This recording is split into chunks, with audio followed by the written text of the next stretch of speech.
Last night, I dreamt I went to Manderley again. It seemed to me I stood by the iron gate leading to the drive, and for a while I could not enter, for the way was barred to me.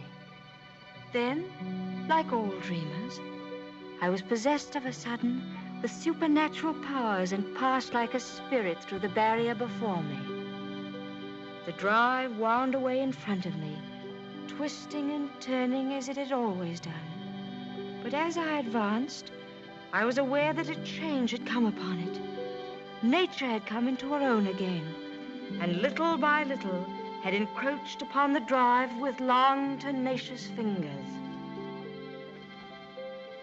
On and on wound the poor thread that had once been our drive. And finally, there was Manderley. Manderley, secretive and silent. Time could not mar the perfect symmetry of those walls. Moonlight can play odd tricks upon the fancy, and suddenly it seemed to me that light came from the windows. And then a cloud came upon the moon and hovered an instant like a dark hand before a face. The illusion went with it. I looked upon a desolate shell with no whisper of the past about its staring walls. We can never go back to Manderley again. That much is certain. But sometimes, in my dreams, I do go back to the strange days of my life, which began for me in the south of France.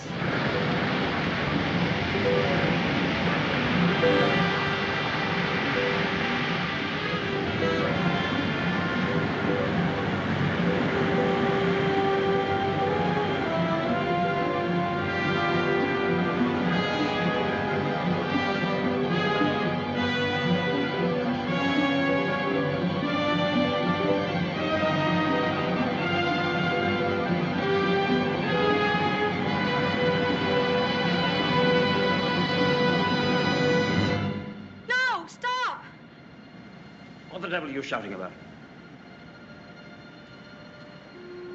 Who are you? What are you staring at? I'm sorry, I didn't mean to stare, but I only thought... Oh, you did it. Well, what are you doing here? I was only walking. Well, get on with your walking. Don't hang about here screaming.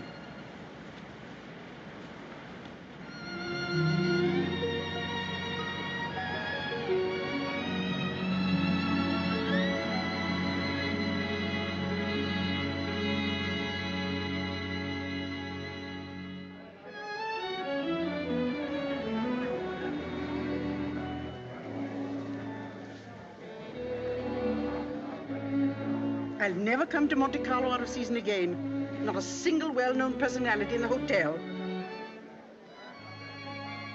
Stone cold. Waiter, garçon, call him. Tell him to get me some...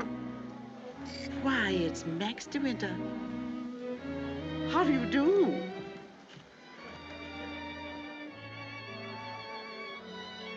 How do you do? I'm Edith Van Hopper. It's so nice to run into you here, just when I was beginning to despair of finding any old friends here in Monte. But do sit down and have some coffee. Mr. de Winter's having some coffee with me. Go and ask the stupid waiter for another cup.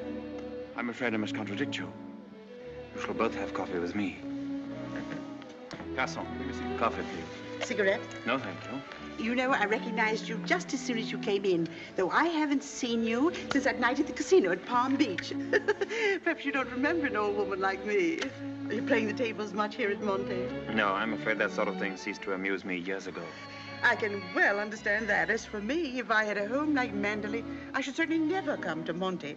I hear it's one of the biggest places in that part of the country, and you just can't beat it for beauty. What do you think of Monte Carlo? Or don't you think of it at all? Oh, well, I think it's rather artificial. She's spoiled, Mr. de Winter. That's her trouble. Most girls will give their eyes for a chance to see Monte. Wouldn't that rather defeat the purpose? Now that we've found each other again, I hope I shall see something of you. You must come and have a drink in my suite. I hope they've given you a good room. The place is empty, so if you're uncomfortable, mind you make a fuss.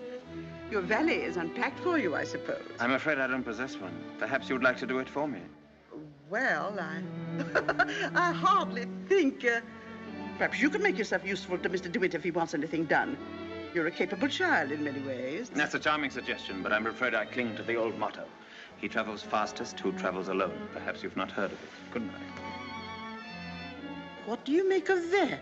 Do you suppose that sudden departure was intended to be funny? Come, don't sit there gawking. Let's go upstairs. Have you got the key? Yes, Mrs. Van Hopper. I remember when I was younger, there was a well-known writer who used to dart down the back way whenever he saw me coming. I suppose he was in love with me and wasn't quite sure of himself. Well, c'est la vie. By the way, my dear, don't think that I mean to be unkind, but you were just a teeny-weeny bit forward with Mr. De Winter. Your effort to enter the conversation quite embarrassed me, and I'm sure it did him. Men loathe that sort of thing. Oh, come, don't sulk. After all, I am responsible for your behavior here. Perhaps he didn't notice it. Poor thing. I suppose he just can't get over his wife's death.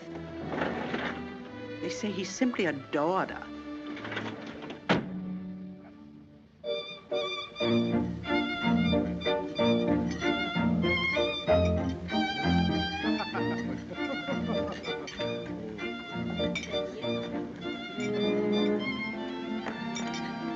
Louis, prenez la commande.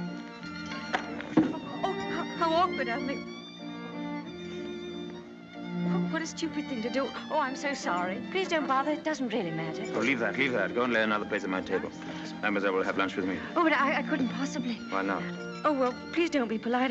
It's very kind of you, but I'll be all right if they just change the cloth. I wasn't being polite. I should have asked you to have lunch with me, even if we hadn't upset the bars so clumsily. Come along. We needn't talk to each other if we don't feel like it. Well, thank you very much.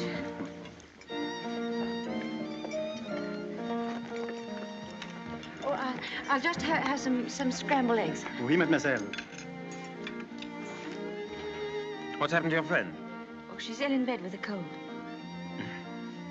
I'm sorry I was so rude to you yesterday.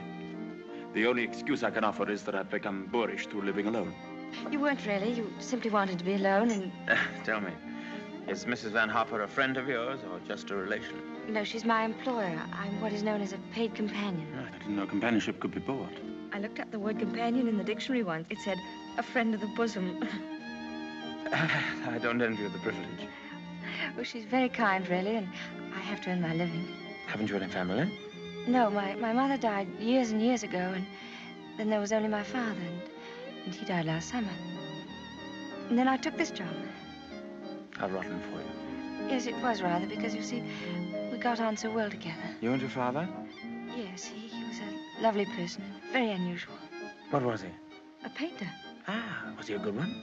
Well, I thought so, but people didn't understand him. Yes, that's often the trouble.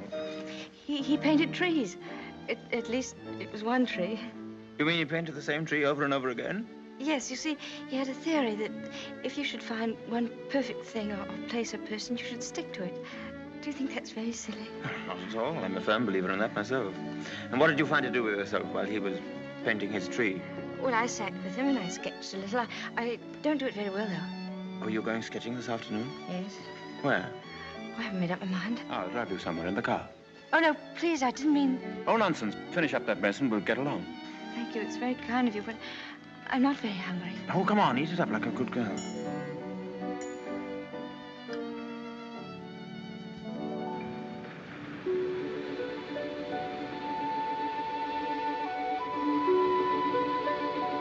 You've taken long enough for that sketch. I shall expect a really fine work of art.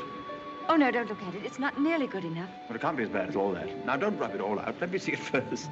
Well, it's the perspective. I never can get it right. Let me see. Oh, dear. Tell me, is it the perspective that gives my nose that curious twist in the middle? Well, you're not a very easy subject to sketch. Your expression keeps changing all the time. Does it? Well, I'd concentrate on the view instead if I were you. Much more worthwhile. Rather reminds me of our coastline at home. Do you know Cornwall at all? Yes, I went there once with my father on holiday. I was in a shop once, and I saw a postcard with a beautiful house on it right by the sea. And I asked whose house it was, and the old lady said, that's Mandalay. I felt ashamed for not knowing. And Mandalay is beautiful. To me, it's just the place where I was born. I've lived in all my life. Now, I don't suppose I shall ever see it again.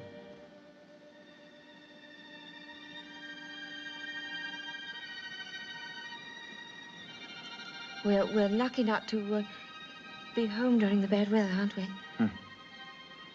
I can't ever remember enjoying swimming in England till June, can you? The water's so warm here that I could stay in all day. There's a dangerous undertow, and there's a man drowned here last year. I never have any fear of drowning, have you?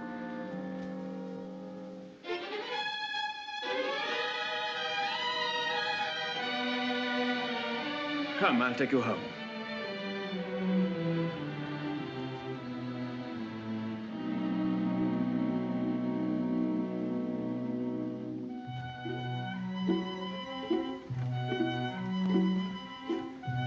Oh, yes. I know Mr. DeWitt well. I knew his wife, too. Before she married, she was the beautiful Rebecca Hildreth, you know. She was drowned, poor dear, while she was sailing near Mandalay. He never talks about it, of course, but he's a broken man. I suppose I'd better have him. Wretched stuff. Give me a chocolate, quick. Oh, there you are. It's about time. Hurry up. I want to play some rummy.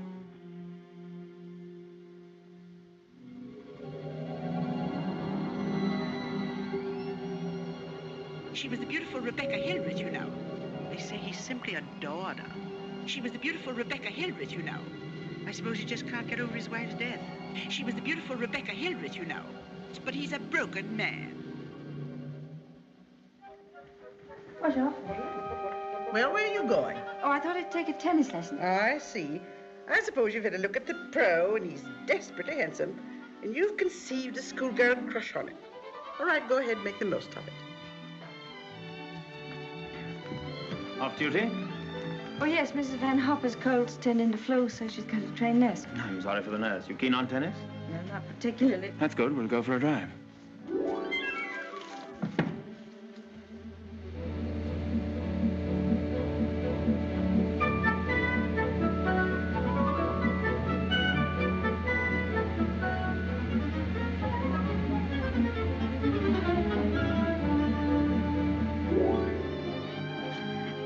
Good afternoon, Mrs. Van Hopper. How are you feeling? You got on rather well with him, didn't you? That pro must have been teaching you other things than tennis. Hurry up, I want you to make some calls. Wonder if Mr. DeWitt is still in the hotel.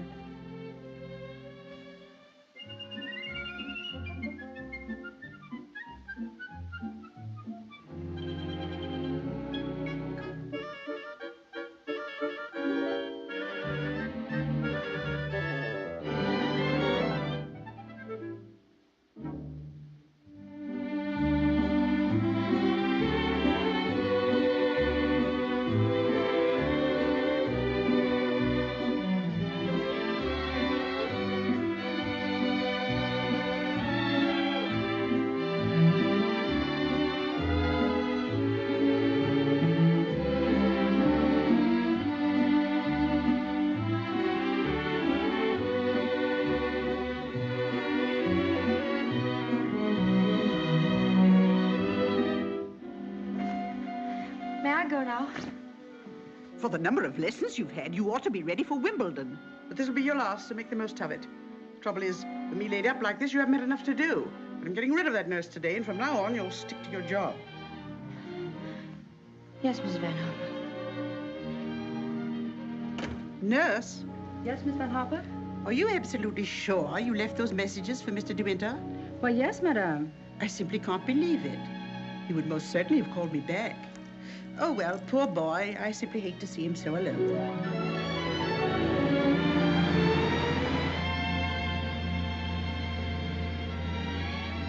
You know, I wish there could be an invention that bottled up the memory like perfume, and it never faded, never got stale. And then whenever I wanted to, I could uncork the bottle and live the memory all over again. And what particular moment in your young life would you want to keep? Oh, all of them, all these last few days. I feel as though I'd collected a whole shelf full of bottles.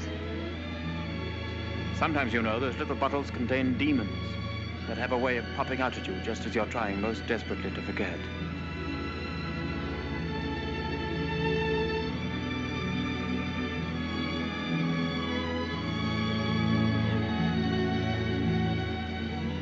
Stop biting your nails.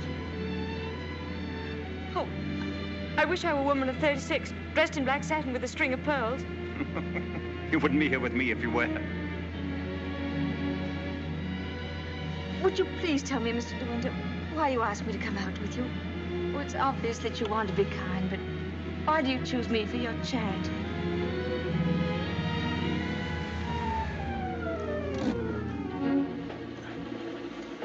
I asked you to come out with me because I wanted your company. You've blotted out the past for me more than all the bright lights of Monte Carlo.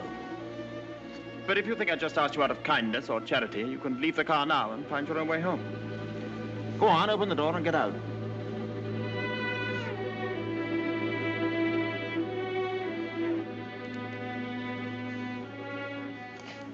Better blow your nose. Please don't call me Mr. De Winter. I have a very impressive array of first names. George Fortescue Maximilian. But you needn't bother with them all at once. My family call me Maxim. And another thing. Please promise me never to wear black satin or pearls. Or to be 36 years old. Yes, Maxim.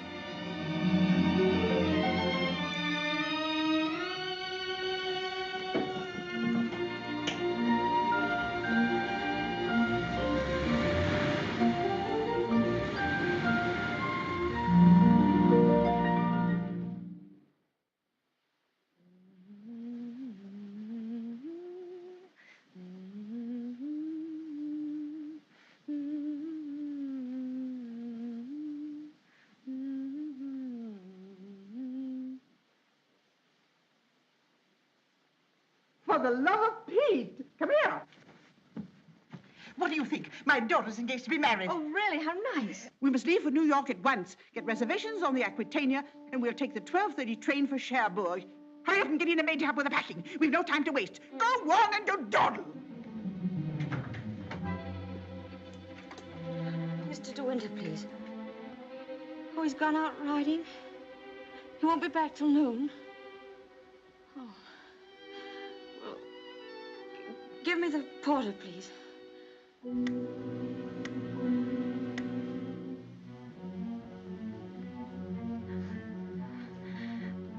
I'll go and see if there's anything left in my room.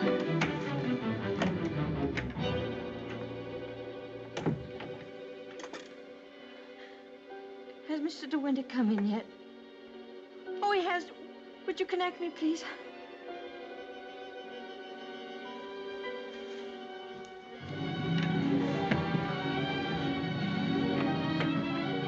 Oh, I was looking for my book. I suppose I've packed it. Well, come on. The car's waiting at the door.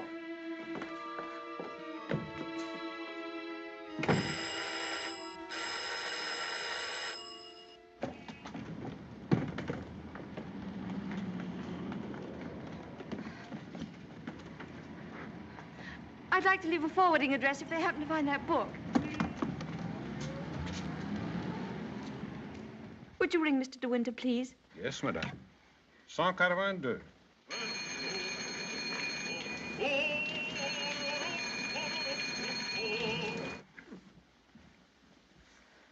There isn't any answer. Thank you. Tell her to hurry up. Yes, madame. I was looking for Mr. De Winter. Mr. De Winter just ordered breakfast in his room, mademoiselle.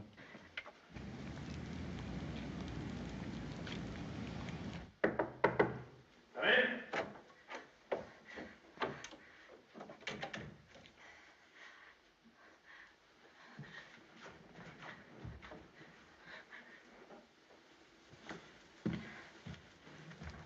Hello. What are you doing here? Anything the matter? I've come to say goodbye. We're going away. What on earth are you talking about? It's true. We're going now, and I was afraid I wouldn't see you again.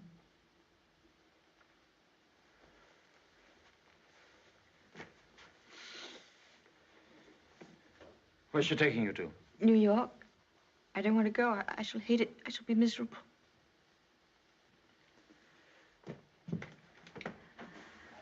I'll dress in here. I shan't be long. Which would you prefer? New York or Mandalay? Oh, please don't joke about it. Mrs. Van Hopper's waiting, and I'd better say goodbye now. I repeat what I said. Either you go to America with Mrs. Van Hopper, or you come home to Mandalay with me. You mean you want a secretary or something? I'm asking you to marry me, you little fool.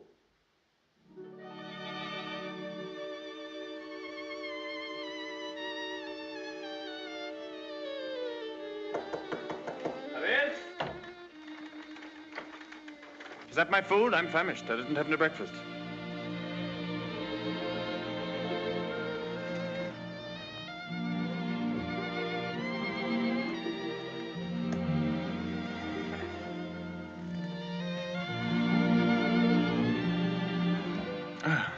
My suggestion didn't seem to go at all well.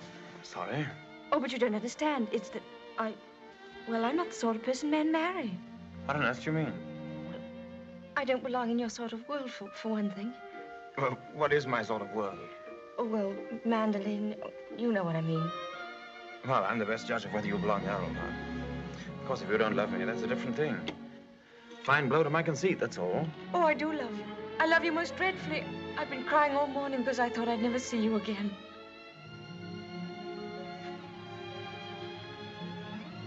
Bless you for that. I'll remind you of this one day. You won't believe me. It's a pity you have to grow up. Oh, now that's settled. You may pour me out some coffee. 2 lumps of sugar and some milk, please. Same with my tea, don't forget. Who's going to break the news to Mrs. Van Hopper? Shall you or shall I? Oh, you tell it. She'll be so angry. What's the number of her room? Oh, she's not there. She's downstairs in the car. Hello? Give me the date, please. Hello? You'll find Mrs. Van Hopper waiting outside in her car. Would you ask her with my compliments if she'd very kindly come up and see me in my room? Yes, in my room. Mr. De Winter says, please, for you to come up to his room. Mr. De Winter? Why, certainly.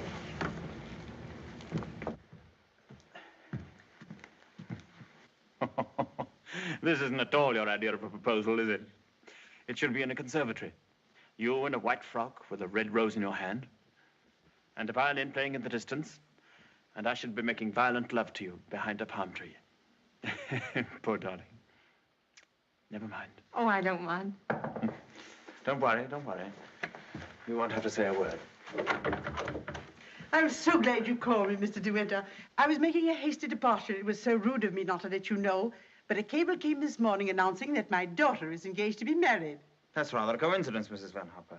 I asked you up here in order to tell you of my engagement. You don't mean it? Oh, how perfectly wonderful. How romantic. Who is the lucky lady? I apologize for depriving you of your companion in this abrupt way. I do hope it won't inconvenience you too greatly. When did all this happen? Just now, Mrs. Van Hopper. Just a few minutes ago. I simply can't believe it. And I suppose I ought to scold you for not having breathed a word of all of this to me. What am I thinking of? I shall give you both my congratulations and my blessings. I'm very happy for you both. When and where is the wedding to be? Here, as soon as possible. A whirlwind romance. Splendid. I could easily postpone my sailing for a week. This poor child has no mother, so I shall take responsibility for all the arrangements. Trousseau, reception, and everything, and I'll give the bride away. My luggage. Go down and tell the porter to take everything out of the car. Just a minute. We're most grateful, Mrs. Van Hopper, but I think we'd both prefer to have it all as quiet as possible. And I couldn't possibly allow you to change your sailing plans. Oh, but... No. Dear, I'll go down and see that your luggage is brought back. Thank you, Max. So this is what's been happening during my illness. Tennis lessons, my foot. I suppose I have to hand it to you for a fast worker. How did you manage it? Still waters certainly run deep. Tell me, have you been doing anything you shouldn't? I don't know what you mean. Oh, well, never mind. I always did say that Englishmen have strange tastes. But you certainly have your work cut out as mistress of Mandalay. To be perfectly frank with you, my dear, I can't see you doing it. You haven't the experience. You haven't the faintest idea of what it means to be a great lady. Of course, you know why he's marrying you, don't you? You haven't flattered yourself that he's in love with you. Fact is, that empty house got on his nerves to such an extent, he nearly went off his head. He just couldn't go on living alone. You better leave, Mrs. Van Hopper. You'll miss your train.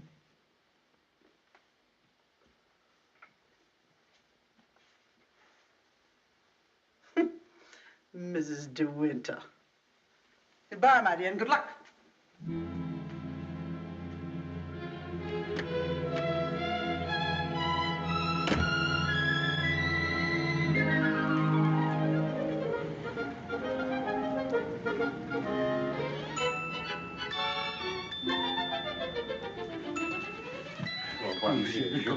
Merci.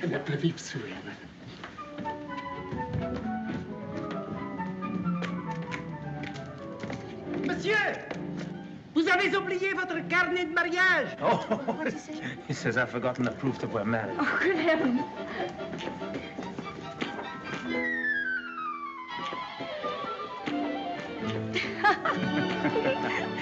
Ah, somebody else had the same idea.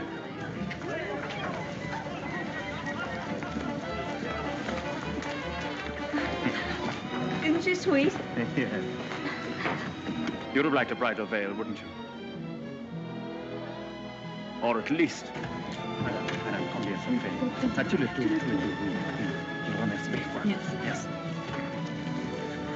Oh, Max, you're lovely. Oh, how perfectly lovely. Oh, perfectly lovely.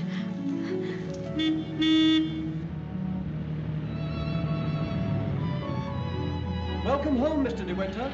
Thank you, Smith.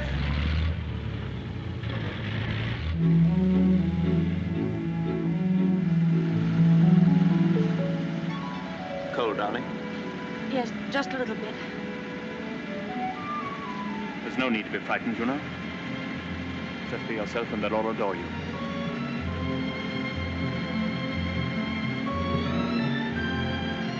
You don't have to worry about the house at all. Mrs. Danvers is the housekeeper. Just leave it to her.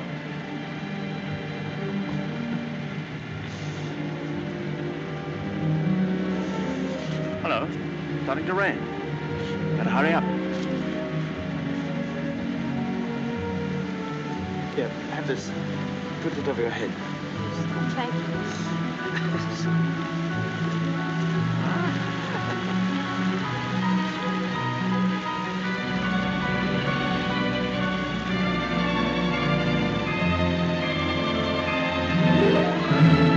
That's it. That's Manderley.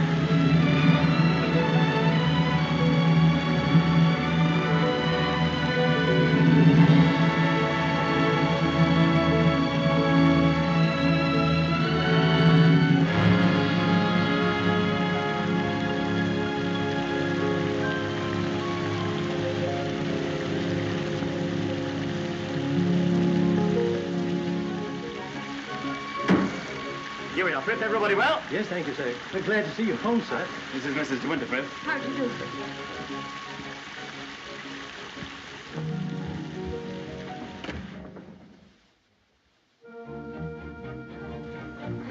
I didn't expect the whole staff to be in attendance. Miss Danvers' orders, sir. Oh. Sorry about this. Won't take long.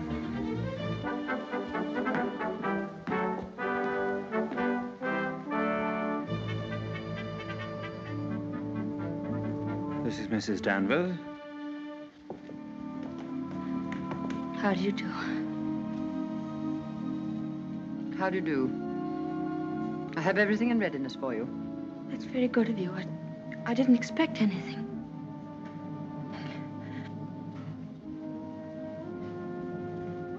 I think we'd like some tea, Frith. Ready in the library, sir. Come along, darling.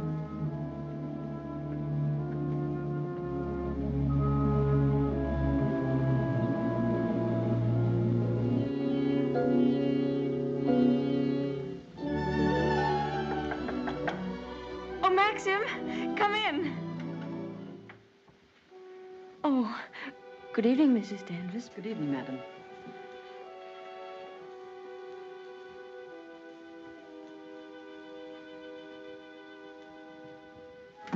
I hope Alice was satisfactory, madam. Oh, yes, thank you, perfectly. She's the parlor maid. She'll have to look after you until your own maid arrives. Oh, but I haven't a maid. I'm sure Alice will do very nicely. I'm afraid that would not do for very long, madam. It's usual for ladies in your position to have a personal maid. I hope you approve the new decoration of these rooms, madam. Oh, I didn't know it'd been changed. I hope you haven't been to too much trouble. I only followed out Mr. De Winter's instructions. Oh, well, what did it look like before? It had an old paper and different hangings. It was never used much, except for occasional visitors. Oh, then it wasn't Mr. De Winter's room originally. No, madam. He's never used the east wing before. Of course, there's no view of the sea from here. The only good view of the sea is from the west wing. The room's very charming, and I'm sure I'll be comfortable. If there's anything you want done, madam, you have only to tell me. I suppose you've been at Manderley for many years, longer than anyone else. Not so long as Frith. He was here when the old gentleman was living, when Mr. De Winter was a boy. Oh, I see, and you didn't come till after that. I came here when the first Mrs. De Winter was a bride.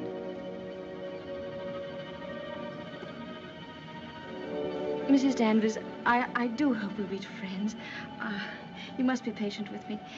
This sort of life is new to me, and I do want to make a success of it and make Mr. De Winter happy, so I know I can leave all the household arrangements to you. Very well. I hope I shall do everything to your satisfaction, madam.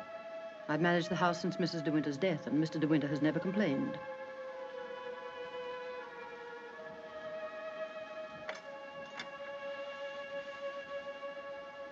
I think I'll go downstairs now.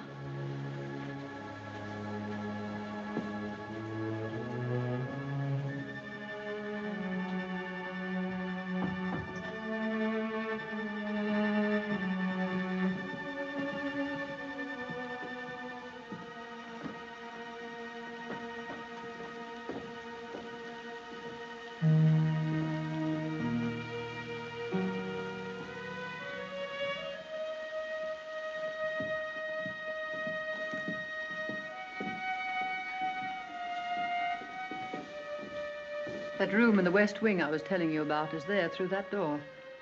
It's not used now. It's the most beautiful room in the house. The only one that looks down across the lawns to the sea. It was Mrs. De Winter's room.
Good morning.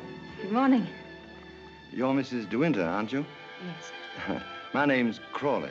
I manage the estate for Maxim. Awfully glad to meet you. There's a fearful lot of stuff piled up while Maxim was away. Yes, I'm sure there must have been. I do wish I could help with some of it. Oh, no. Frank never allows anybody to help him.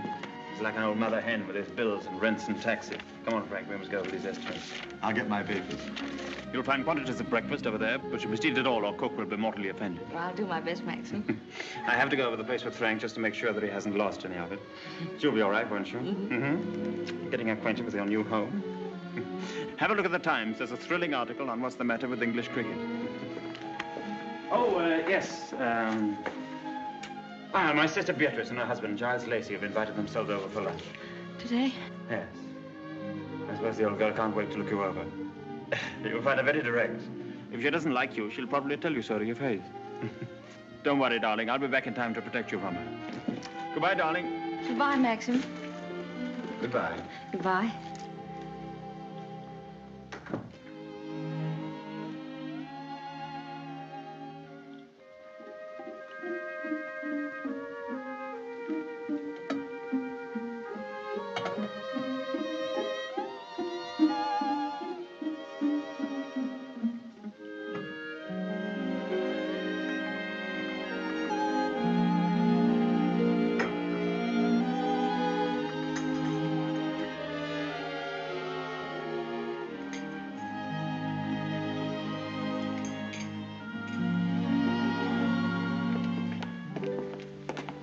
morning, madam.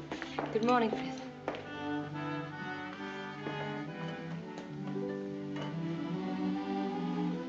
Isn't there anything I could get for you, madam? Oh, no, thank you, Frith. I'm really not very hungry. Thank you. The paper, madam. Oh, yes, thank you, Frith.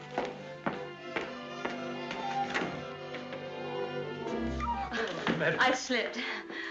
Oh, thank you, Frith.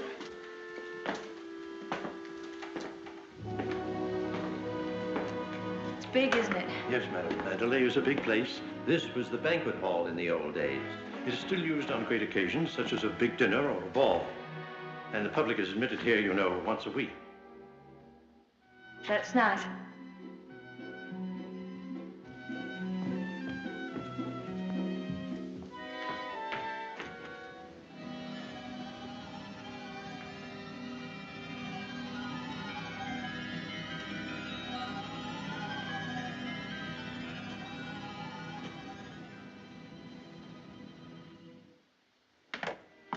I beg pardon, madam.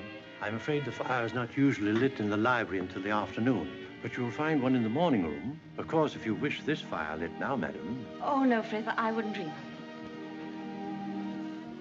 of it. Mrs. De Winter, I mean the late Mrs. De Winter always did her correspondence and telephoning in the morning room after breakfast.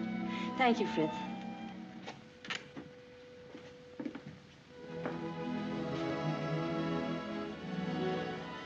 Is anything wrong, madam? Oh, no. Which way is the morning room? Oh, it's that door there, on the left. Oh, yes, thank you.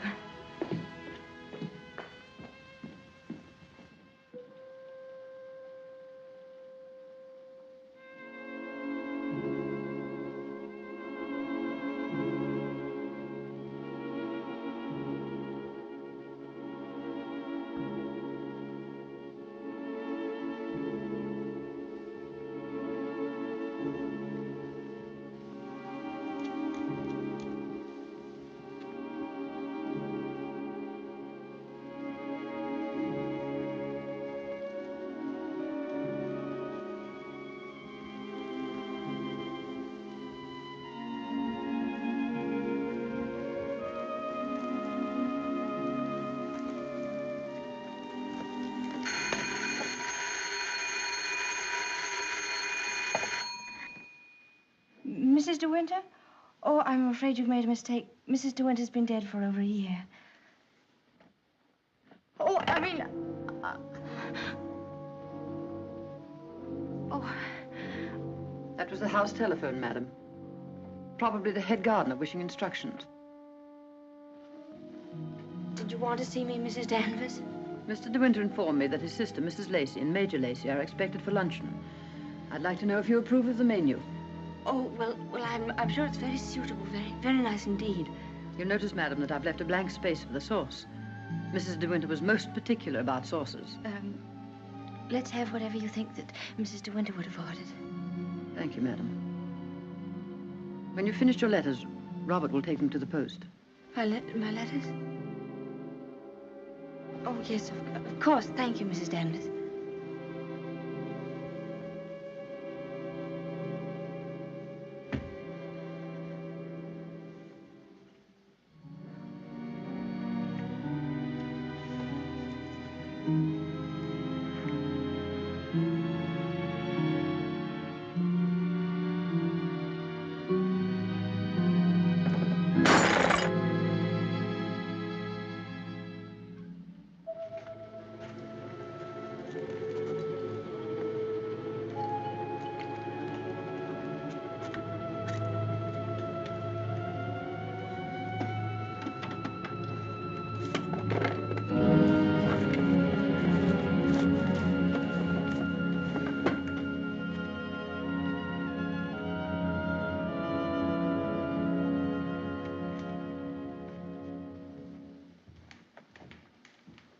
How are you, Frith?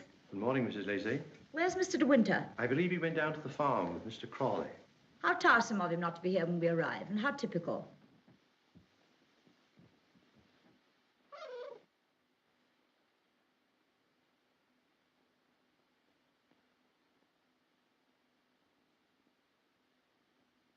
I must say old Danvers keeps the house looking lovely.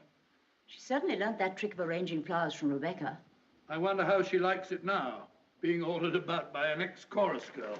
Now, where on earth did you get the idea she's an ex-chorus girl? He picked her up in the south of France, didn't he? What if he did? Well, I mean to say, there you are.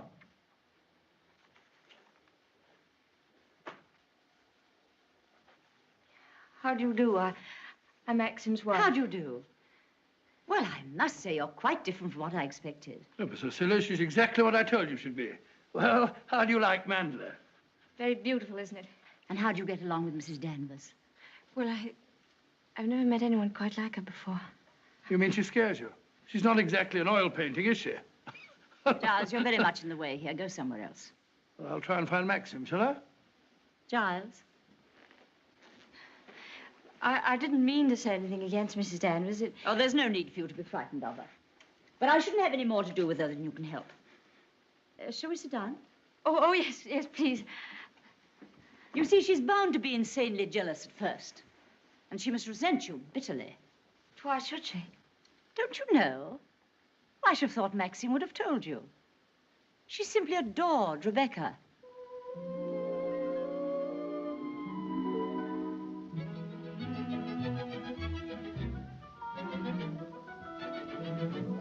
How are you, Robert? Quite well, thank you, madam. Still having trouble with your teeth?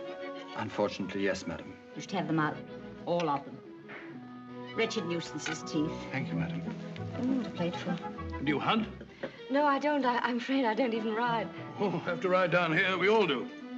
Which do you ride, side saddle or astride? Oh, yes, of course, I forgot you don't, do you? Ha, you must. Nothing else to do down here. Maxine, when are you going to have parties here again like the old days? Oh, I haven't thought about it. But everyone's dying to see you and... Yes, I bet they are. Why don't you have the masquerade ball again this summer? My dear, you fond of dancing?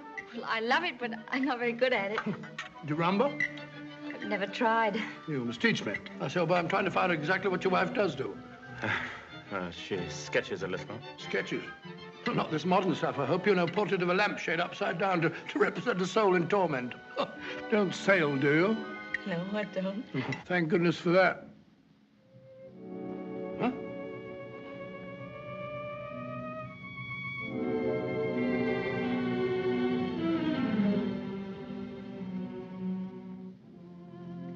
You're very much in love with Maxim, aren't you? Yes, I can see you are. Don't mind my saying so, but why don't you do something about your hair? Why don't you have it cut or sweep it back behind your ears? Oh, no, that's worse. What does Maxim say about it? Does he like it like that? Well, he never mentions it. Oh, well, don't go by me. I can see by the way you dress you don't care a hoot how you look. But I wonder Maxim hasn't been at you. He's so particular about clothes. I don't think he ever notices what I wear. Oh, well, he must have changed a lot then. You mustn't worry about old Maxim and his moves.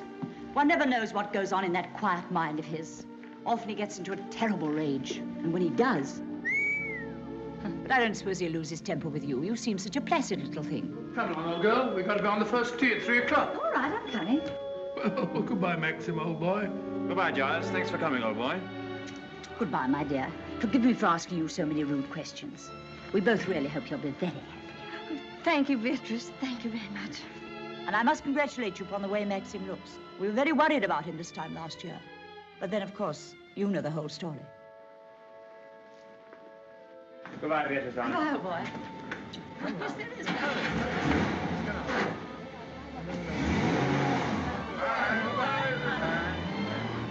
Well, thank heavens they've gone. Now we can have a walk about the place. Looks as though we might have a shower, but you won't mind that, will you? No, but wait a minute. I'll go upstairs and get a coat. There's a heap of Macintoshes in the flower room. Robert, run and get a coat from the flower room for Mrs. De Winter, will you? What do you think of Beatrice? Oh, I liked her very much, but she kept saying that I was quite different from what she expected. What the devil did she expect? Oh, someone smarter and more sophisticated, I'm afraid. Oh. Do you like my hair? Your hair? Yes, of course I do. What's the matter with it? Oh, I don't know. I just wondered. How funny you are. Thank you. Do I have to put it on? Yes, certainly, certainly, certainly. Can't be too careful with children. Come on, Jasper, come and take some of that fat off.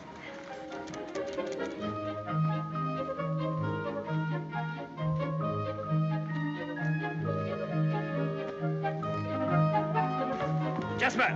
Here, not that way. Come here. Where does that lead to? Oh, it leads to a little cove where we used to keep a boat. Oh, let's go down there. Well, no, it's a perfectly dull, uninteresting stretch of sand, just like any other. Oh, please. Well, all right, we'll walk down and take a look if you really want to.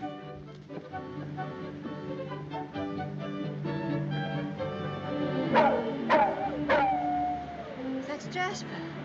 There must be something wrong. Perhaps he's hurt himself. No, he's all right. Leave him alone. Don't you think I'd better go and see? Don't bother about him, I tell you. He can't come to any harm. He'll find his own way back.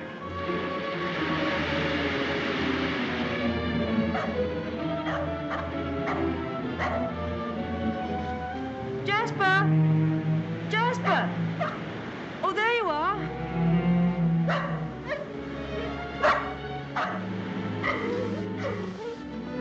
What do you want in there, Jasper? Come on. Come on home. Let's go home. Jasper,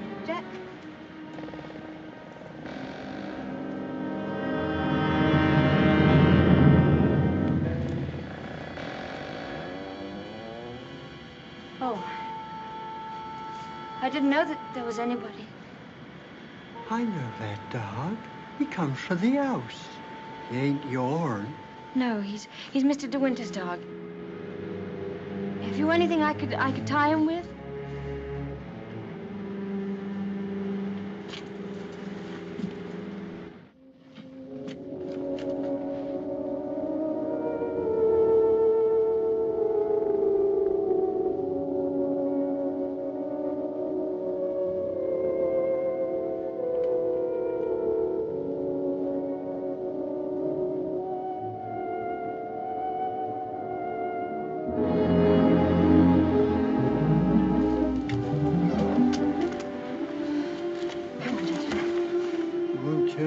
You saw me in there, will you?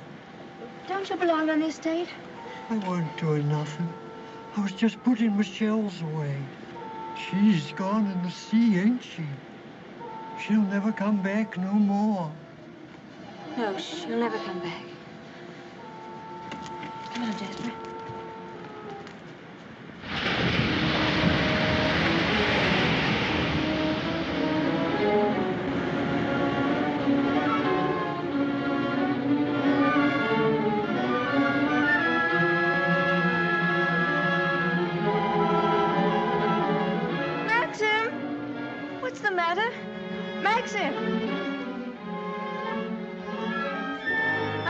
Such a time, but I had to find a rope for Jasper. Hurry up, Jasper, for heaven's sake.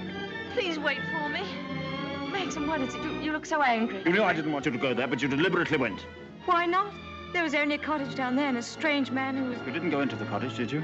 Yes, the door... Well, don't go there again, do you hear? Why not? Because I hate the place, and if you had my memories, you wouldn't go there or talk about it or even think about it. What's the matter? Oh, I'm sorry, please. We should have stayed away. We should never have come back to Mandalay. Oh, what a fool I was. I made you unhappy. Somehow I've hurt you. Oh, I can't bear to see you like this. Because I love you so much. Do you? Do you? Ah, I've made you cry. Forgive me. I sometimes seem to fly off the handle for no reason at all. Don't I? Come. We'll go home and have some tea and forget all about it. Yes, let's forget all about it. Here, let me have Jasper.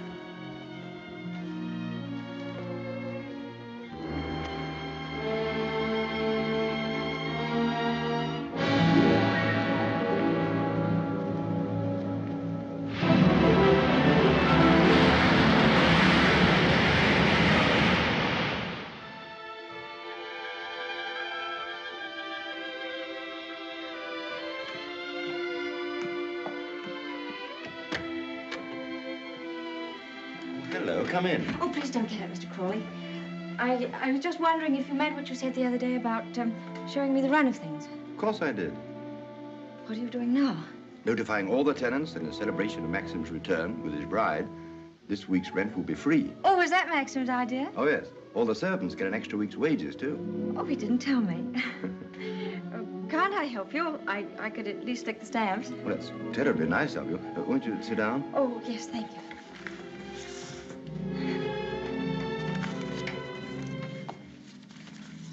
I was down at the cottage on the beach the other day. There was a man there, a queer sort of person. Jasper kept barking at him. Oh, yeah. Must have been Ben. Excuse me. He's quite harmless. We give him odd jobs now and then. That cottage place seemed to be going to rack and ruin. Why isn't something done about it? Well, I think if Maxim wanted anything done about it, he'd tell me. Are those all Rebecca's things down there? Yes. Yes, they are. What did she use the cottage for? The boat used to be moored near there. What boat? What happened to it? Was that the boat she was sailing in when she was drowned? Yes. Capsized and sank. She was washed overboard. Wasn't she afraid to go out like that alone? She wasn't afraid of anything. Where did they find her? Near Edgecombe. About 40 miles up channel, about 2 months afterwards. Maxim went up to identify her. It was horrible for him. Yes, it must have been. Mr. Crawley, please don't think me morbidly curious. It isn't that. It's just that I feel at such a disadvantage. All the time, whenever I meet anyone, Maxim's sister or even the servants, I know they're all thinking the same thing. They're all comparing me with her, with Rebecca. Oh, you mustn't think that. I can't tell you how glad I am that you married Maxim. It's going to make all the difference to his life. And from my point of view, it's very refreshing to find someone like yourself who's not entirely in tune, shall we say, with Manderley. That's very sweet of you. I dare say I've been stupid, but every day I realize the things that she had and that I lacked. Beauty and wit and intelligence and all the things that are so important in a woman. Oh, you have qualities that are just as important. More important, if I may say so. Kindness and sincerity and, if you'll forgive me, modesty mean more to a husband than all the wit and beauty in the world. We none of us want to live in the past. Maxim least of all. It's up to you, you know, to lead us away from it. I promise you I won't bring this up again, but before we end this conversation, would you answer just one more question? If it's something I'm able to answer, I'll do my best. Tell me, what was Rebecca really like?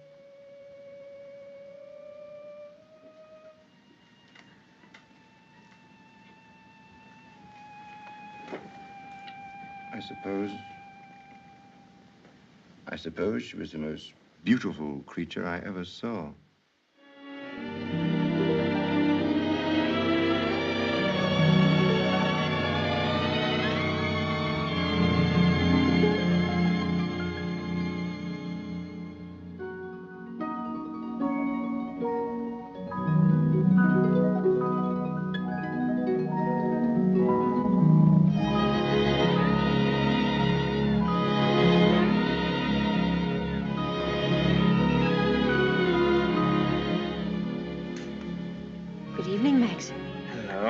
Films of the honeymoon have arrived at last. We timed, you think, before dinner?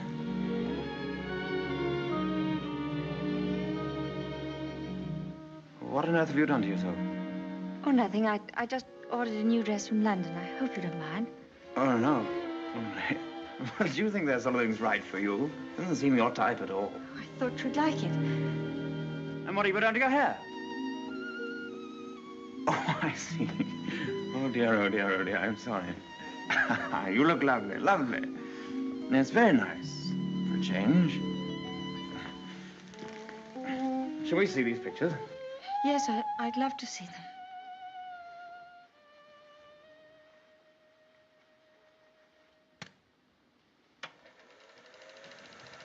Ah, look now. Oh, look at that. Wasn't it wonderful, darling? Can't we go back there somewhere? Yes, of course, of course. Ah, look at you. Won't our grandchildren be delighted when they see how lovely you were? Oh, look at you. Yes. Oh, I like that. Look at that. That's very nice. Oh, remember that. Yes? Oh, I wish our honeymoon could have lasted forever, Maxim. Oh, dash it, look. Oh, hang it. Threaded it up wrong, as usual, or something. Yes, Frith, what is it? Excuse me, sir. May I have a word with you? Yes. Come in. It's about Robert, sir. There's been a slight unpleasantness between him and Mrs. Danvers. Oh, dear. Robert is very upset. Oh, this is trouble. What is it?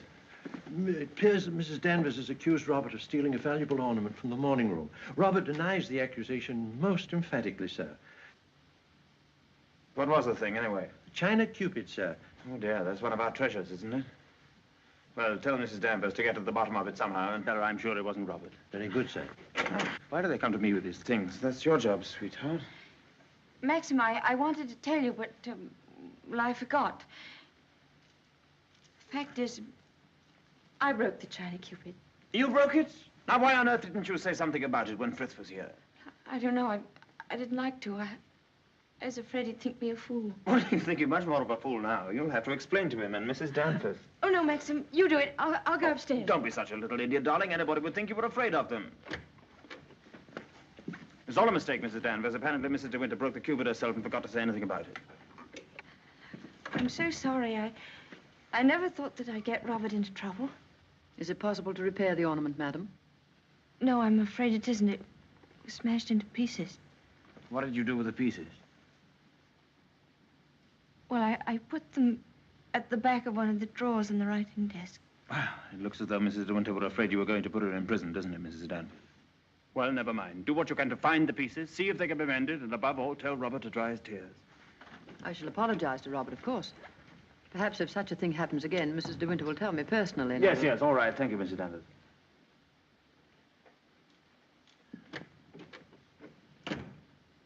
Well, I suppose that clip will hold all right. I don't know.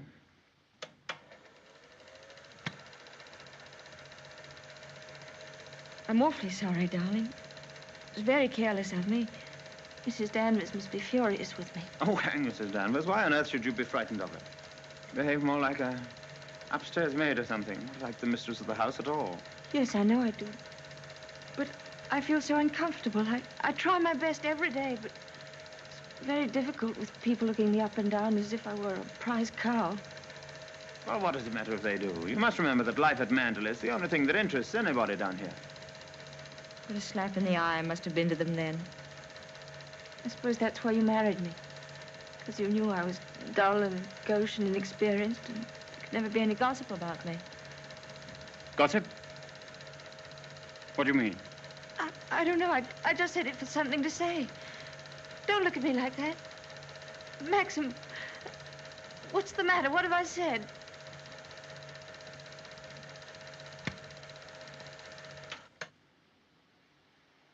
Wasn't a very attractive thing to say, was it?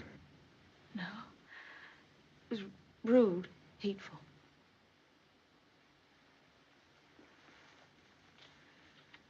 I wonder if I did a very selfish thing in marrying you. How do you mean? I'm not much of a companion to you, am I? You don't get much fun, do you? You ought to have married a boy. Someone of your own age. Maxim, why do you say this? Of course we're companions. Are we? I don't know. I'm very difficult to live with. No, you're not difficult. You're easy, very easy. Our marriage is a success, isn't it? A great success? We're happy, aren't we? Terribly happy.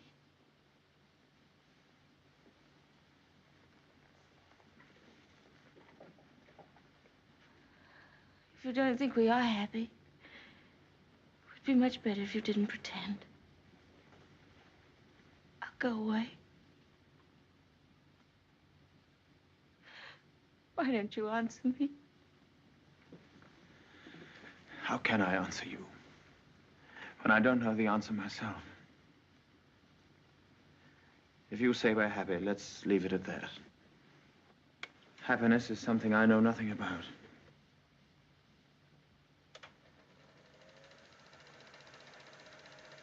Oh, look. There's the one when I left the camera running on the tripod, remember?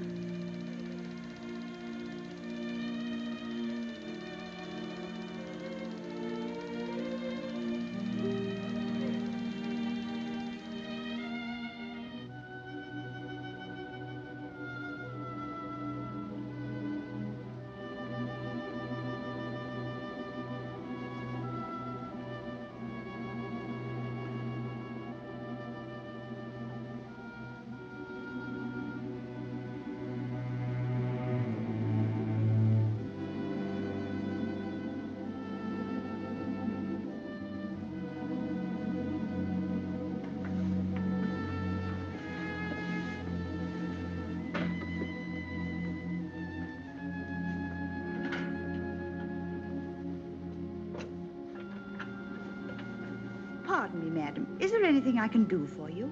Yes, I'm all right, Hilda. Thank you very much. I'll bring the sandwiches immediately, madam.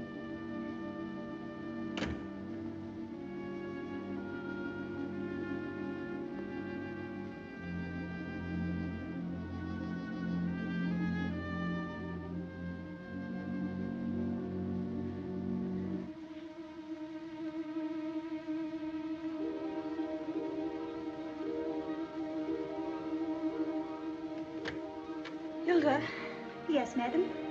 the West Wing. Nobody ever uses it anymore, do they? No, madam. Not since the death of Mrs. De Winter.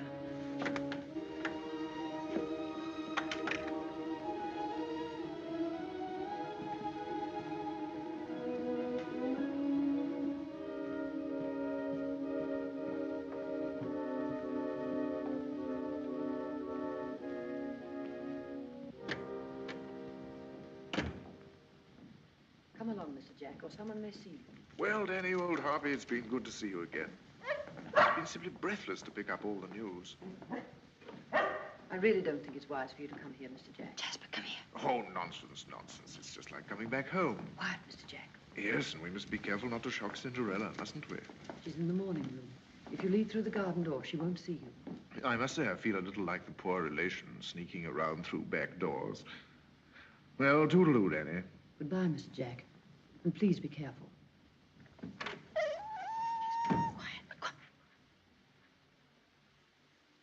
Looking for me?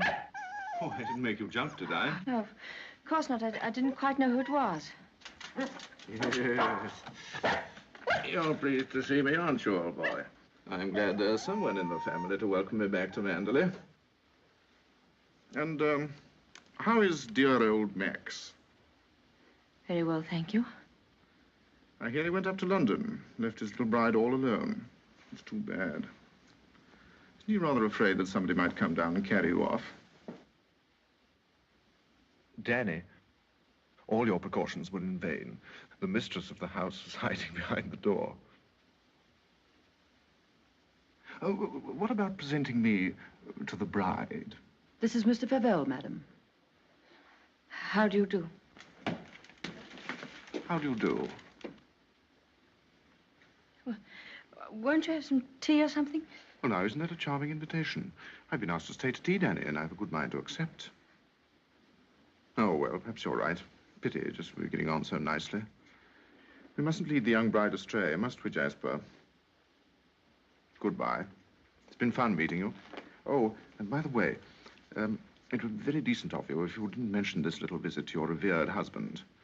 He doesn't exactly approve of me. Very well. That's very sporting of you. I wish I had a young bride of 3 months waiting for me at home. I'm just a lonely old bachelor. Fare thee well. Oh, and I know what was wrong with that introduction. Danny didn't tell you, did she? I'm Rebecca's favorite cousin. Toodaloo.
wish anything, madam.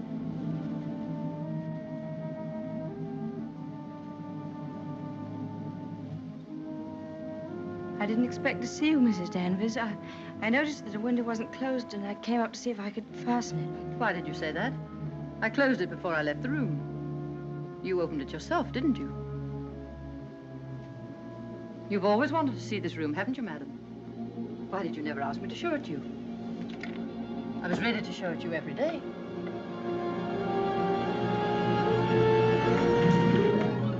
It's a lovely room, isn't it? Loveliest room you've ever seen. Everything is kept just as Mrs. De Winter liked it. Nothing has been altered since that last night.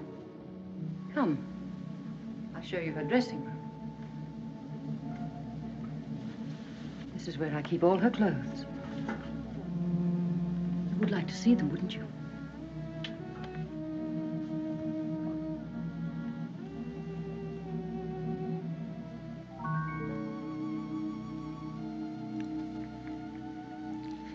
Feel this. It was a Christmas present from Mr. De Winter. He was always giving her expensive gifts the whole year round. I keep her underwear on this side.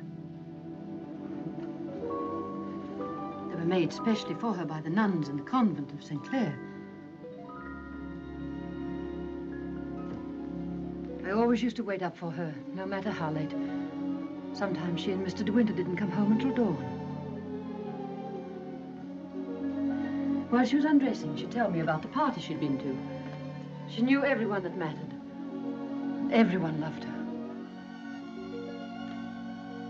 When she'd finished her bath, she'd go into the bedroom and go over to the dressing table.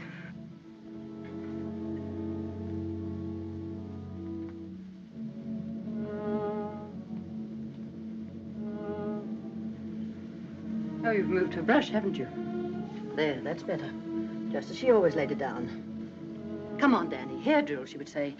And I'd stand behind her like this and brush away for 20 minutes at a time. And then she would say, "Good night, Danny," and step into her bed.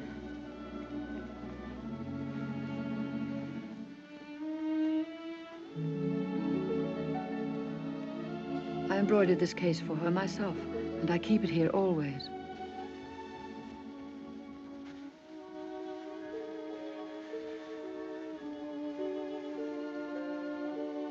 Did you ever see anything so delicate?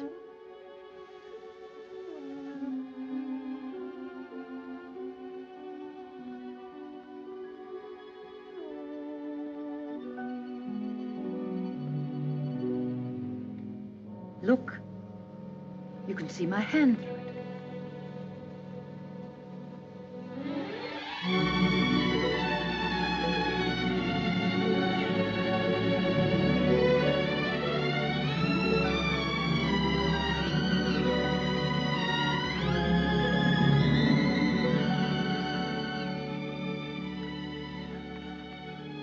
You wouldn't think she'd been gone so long, would you?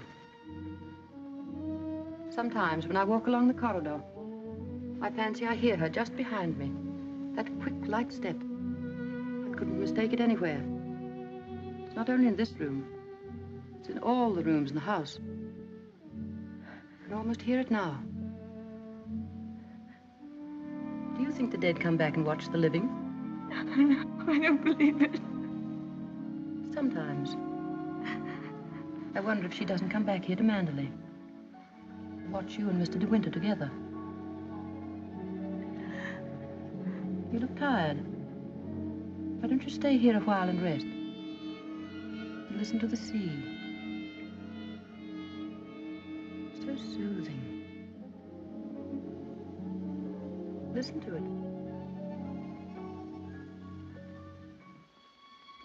Listen. Listen to the sea.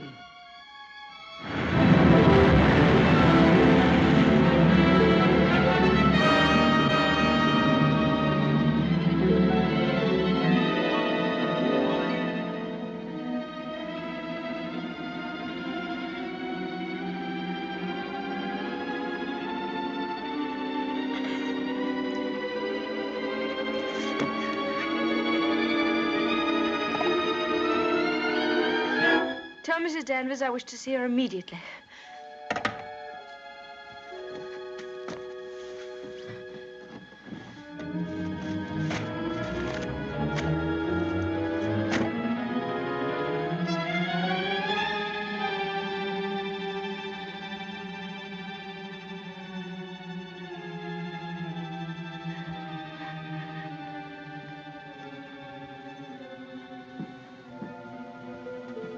You sent for me, madam?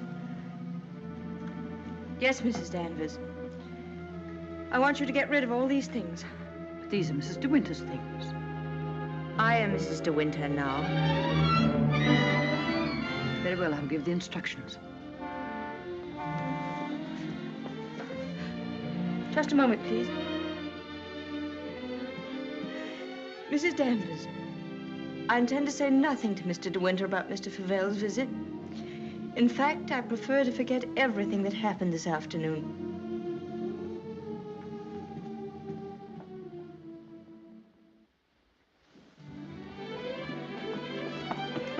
Maxim, you've been gone all day. Choking. Oh. Well. What have you been doing with yourself? Oh, I've been thinking. Well, what do you want to do that for? Oh, come in here and I'll tell you. Darling, could we have a costume ball, just as you used to? Now, what put that into your mind? Has Beatrice been at you? No, but I feel that we ought to do something to make people feel that Mandalay is just the same as it always was. Oh, please, darling, could we? You don't know what it would mean, you know. You would have to be a hostess to hundreds of people. All the county. And a lot of young people will come up from London and turn the house into a nightclub. Oh, yes, but I want to. Oh, please. I've never been to a large party, but I could learn what to do, and I promise you, you wouldn't be ashamed of me.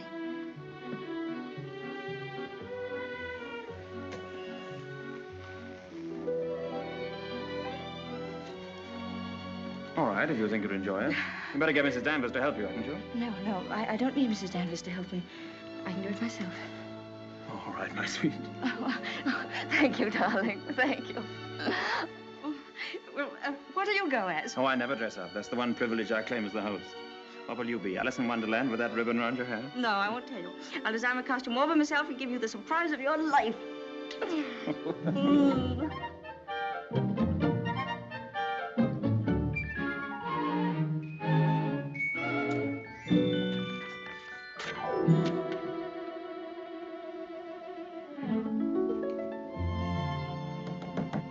Come in.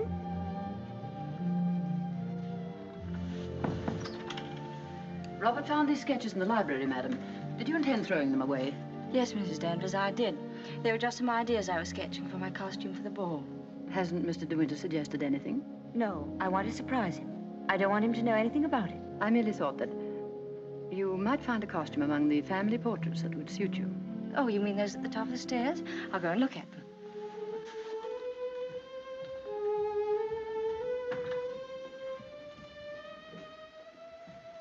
This one, for instance. It might have been designed for you. I'm sure you could have it copied. I've heard Mr. De Winter say that this is his favorite of all the paintings. It's Lady Caroline De Winter, one of his ancestors. Oh, well, that's a splendid idea, Mrs. Danvers. I'm very grateful.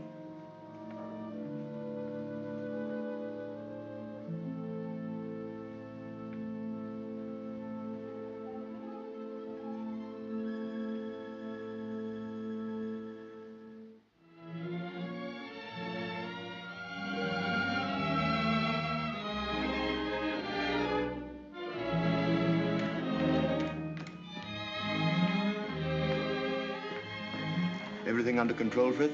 Yes, thank you. Excuse me, sir. Are you supposed to be a schoolmaster? Oh, no. This is just my old cap and gown. Certainly makes a very nice costume, sir. And economical, too. Yes, that was the idea.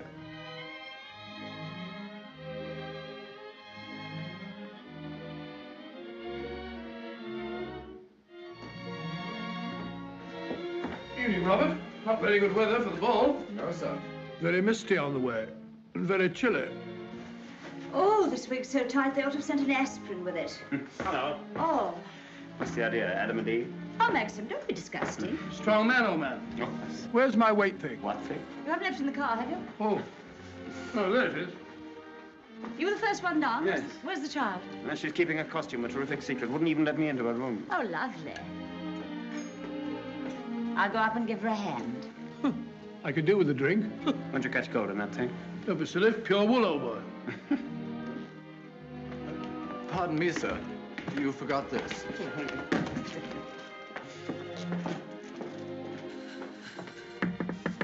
Here I am, dear. It's Bee. I've come to give you a hand. Oh, please don't come in, Beatrice. I don't want anyone to see my costume. Oh. Oh, well, you won't be long, will you? Because the first people will be arriving any moment. Now, you're sure that's where that should be? Yes, madam, it's just right. Oh, isn't it exciting? Indeed it is, madam. I've always heard of the Mandalay Ball, and now I'm really going to see one. Sure, there'll be no one there to touch you, madam. Do you really think so? Now, where's my fan? Now, you're sure I look all right? You look ever so beautiful. Well, here goes.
Good evening, Mr. De Winter.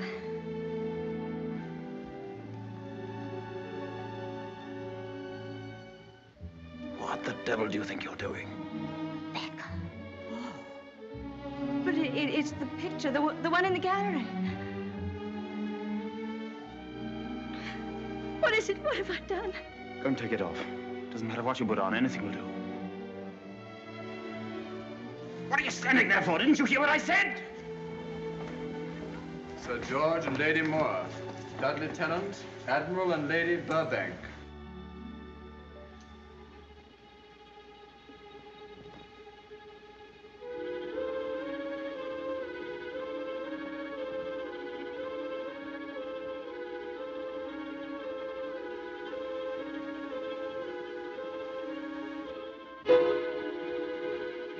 I watched you go down, just as I watched her a year ago. Even in the same dress, you couldn't compare. You knew it. You knew that she wore it, and yet you deliberately suggested I wear it. Why do you hate me? What have I done to you that you should ever hate me so? You tried to take her place. You let him marry you. I've seen his face, his eyes. They're the same as those first weeks after she died. I used to listen to him, walking up and down, all night long, night after night, thinking of her, suffering torture because he'd lost her. I don't want to know. I don't want to know. You thought you could be Mrs. De Winter, live in her house, walk in her steps, take the things that were hers, but she's too strong for you. You can't fight her. No one ever got the better of her, never, never. She was beaten in the end, but it wasn't a man, it wasn't a woman. It was the sea. Oh, stop it, oh, stop it.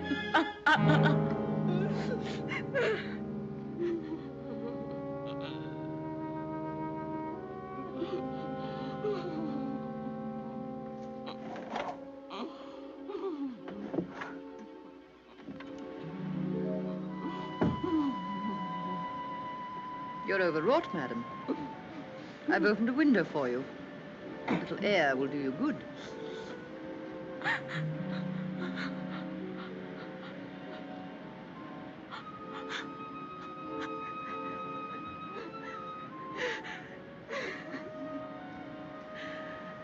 Why don't you go? Why don't you leave Mandalay? He doesn't need you. He's got his memories. He doesn't love you. He wants to be alone again with her. You've nothing to stay for. You've nothing to live for, really, have you? Look down there. It's easy, isn't it? Why don't you? Why don't you? Go on. Go on. Don't be afraid.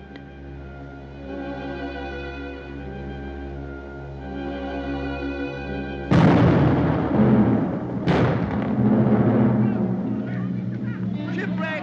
Ship on the rocks! Ship aground! Sending up rocket! Shipwreck! Come on, everybody! Down to the bed! Notify the Coast Guard! She's aground! Maxim! Maxim! Ship ashore! Come on, everybody! Come on! Maxim! Maxim!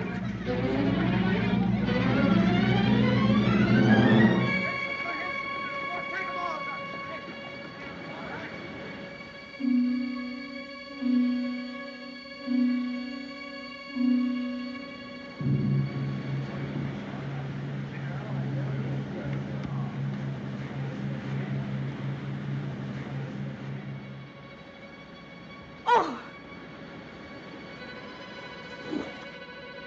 Ben, have you seen Mrs. De Winter anywhere? She won't come back, will she? You said so. Who, Ben? What do you mean? Ah, the other one.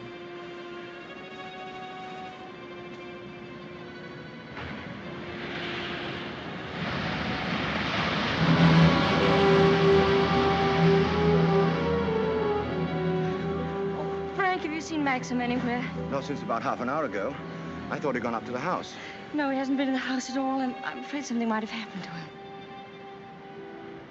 Frank, what's the matter? Is anything wrong? There is something wrong. Well, the diver who went down to inspect the bottom of the ship came across the hull of another boat. A little sailboat. Frank, is it? Yes. It's Rebecca's. How did they recognize it? It was a local man. Knew it instantly. It'll be so hard on poor Maxim. Yes. It's going to bring it all back again. And worse than before. Why did they have to find it? Why couldn't they have left it there in peace at the bottom of the sea? Why, better get along and arrange some breakfast for the men. All right, Frank, I'll go and look for Maxim.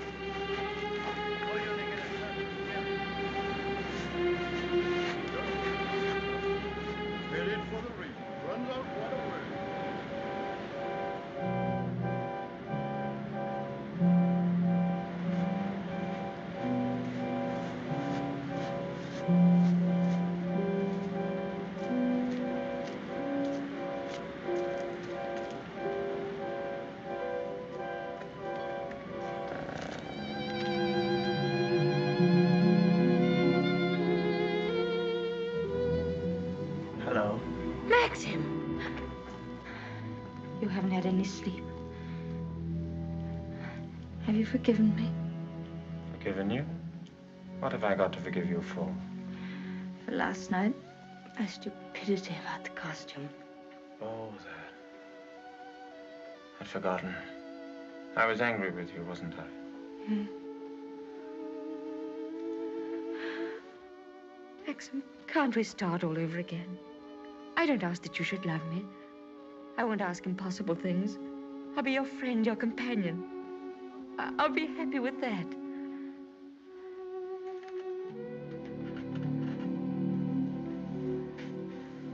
You love me very much, don't you?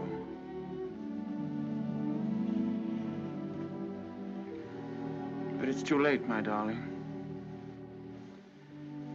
We've lost our little chance of happiness. No, Maxim, no. Yes. It's all over now. The thing's happened.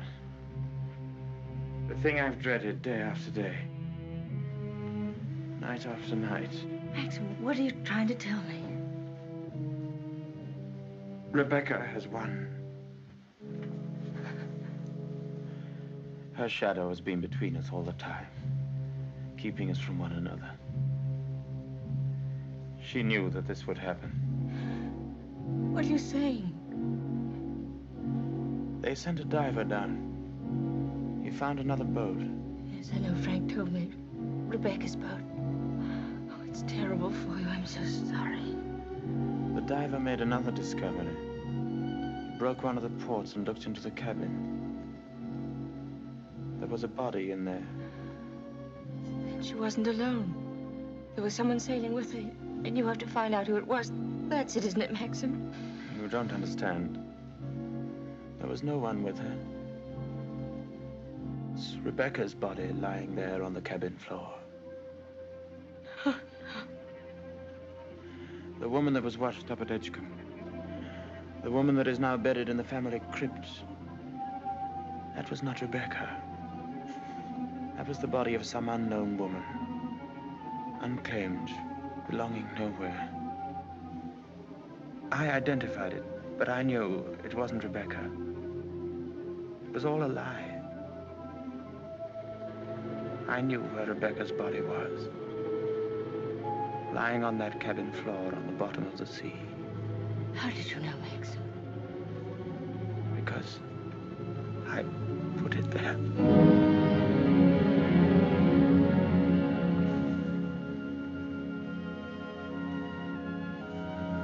Will you look into my eyes and tell me that you love me now?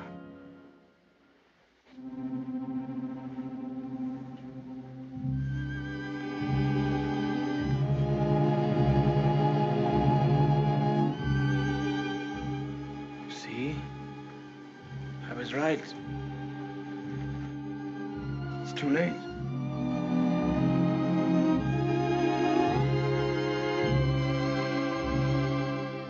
No, it's not too late. You're not to say that. I love you more than anything in the world. Oh, please, Maxim, kiss me, please. No. It's no use. It's too late. Oh, we can't lose each other now. We must be together always. No secrets, no shadows. We may only have a few days. A few hours.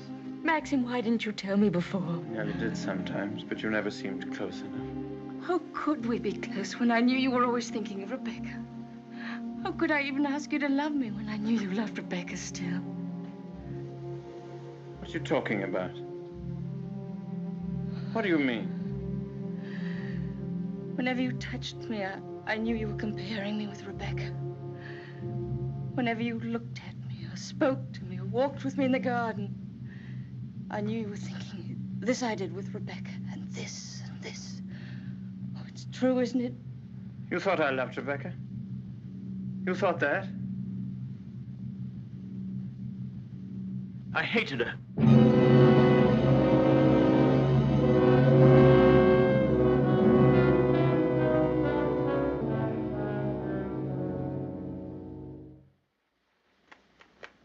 Oh, I was carried away by her. Enchanted by her, as everyone was. And when I was married, I was told I was the luckiest man in the world. She was so lovely, so accomplished, so amusing. She's got the three things that really matter in a wife, everyone said. Breeding, brains, and beauty. And I believed them completely. But I never had a moment's happiness with her. She was incapable of love, or tenderness, or decency. You didn't love her. You didn't love her. Do you remember that cliff where you first saw me in Monte Carlo? Well, I went there with Rebecca on our honeymoon. That was when I found out about her. 4 days after we were married. She stood there laughing, her black hair blowing in the wind, and told me all about herself. Everything. Things I'll never tell a living soul. I wanted to kill her. It would have been so easy. You remember the precipice? I frightened you, didn't I? You thought I was mad. Perhaps I was. Perhaps I am mad. It wouldn't make for sanity, would it? Living with the devil. I'll make a bargain with you, she said. You'd look rather foolish trying to divorce me now after 4 days of marriage. So I'll play the part of a devoted wife, mistress of your precious Mandalay. I'll make it the most famous showplace in England, if you like. And people will visit us and envy us and say we're the luckiest, happiest couple in the country. What a grand joke it'll be. What a triumph. I should never have accepted her dirty bargain. But I did. I was younger then and tremendously conscious of the family honor. Family honor. She knew that I'd sacrifice everything rather than stand up in a divorce court and give her away, admit that our marriage was a rotten fraud. You despise me, don't you? As I despise myself. You can't understand what my feelings were. Can you? Of course I can, darling. Of course I can. Well, I kept the bargain, and so did she, apparently. Oh, she played the game brilliantly. But after a while, she began to grow careless. She took a flat in London, and she'd stay away for days at a time. Then she started to bring her friends down here. I warned her, but she shrugged her shoulders. What's it got to do with you, she said. She even started on Frank. Poor, faithful Frank. Then there was a cousin of hers, a man named Favel. Yes, I know him. Came the day you went to London. Why didn't you tell me? I didn't like to. I thought it would remind you of Rebecca. Remind me? As if I needed reminding. Favel used to visit her here in this cottage. I found out about it, and I warned her that if he came here again, I'd shoot them both. One night, when I found that she'd come back quietly from London, I thought that Favel was with her. And I knew then that I couldn't stand this life of filth and deceit any longer. I decided to come down here and have it out with both of them. But she was alone. She was expecting Favel, but he hadn't come. She was lying on the divan, a large tray of cigarette stubs beside her. She looked ill, queer. Suddenly she got up, started to walk toward me. When I have a child, she said, neither you nor anyone else could ever prove it wasn't yours. You'd like to have an heir, wouldn't you, Max, for your precious Manderley? And she started to laugh. How funny. How supremely, wonderfully funny. I'll be the perfect mother, just as I've been the perfect wife. No one will ever know. It ought to give you the thrill of your life, Max, to watch my son grow bigger day by day, and to know that when you die, Manderley will be his. She was face to face with me. One hand in her pocket, the other holding a cigarette. She was smiling. Well, Max, what are you going to do about it? Aren't you going to kill me? I suppose I went mad for a moment. I must have struck her. She stood staring at me. She looked almost triumphant. Then she started toward me again, smiling. Suddenly she stumbled and fell.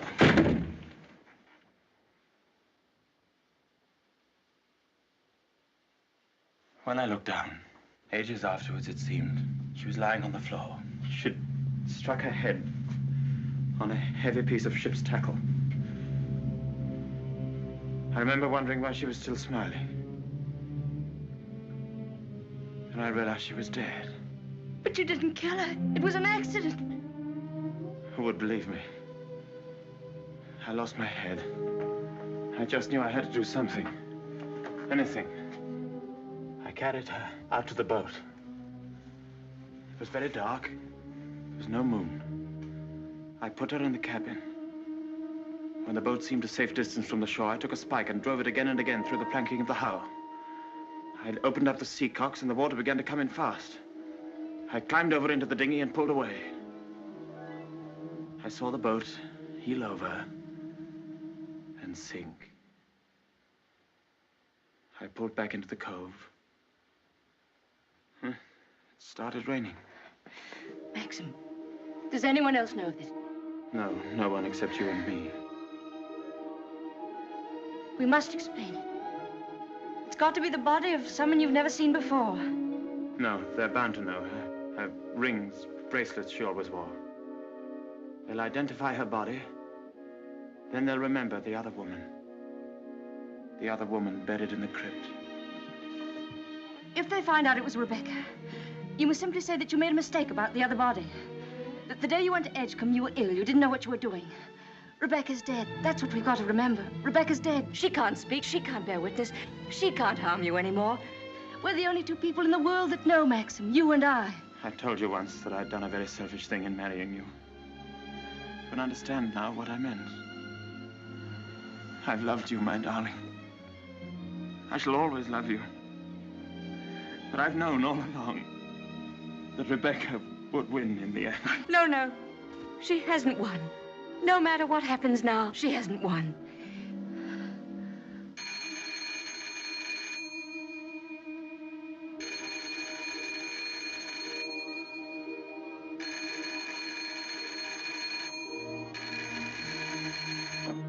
Hello? Hello? Oh. Hello, Frank. Hello, Frank. Yes. Who? Colonel Julian? Yes, tell him I'll meet him there as soon as I possibly can. What? Well, say we could talk about that when we're sure about the matter.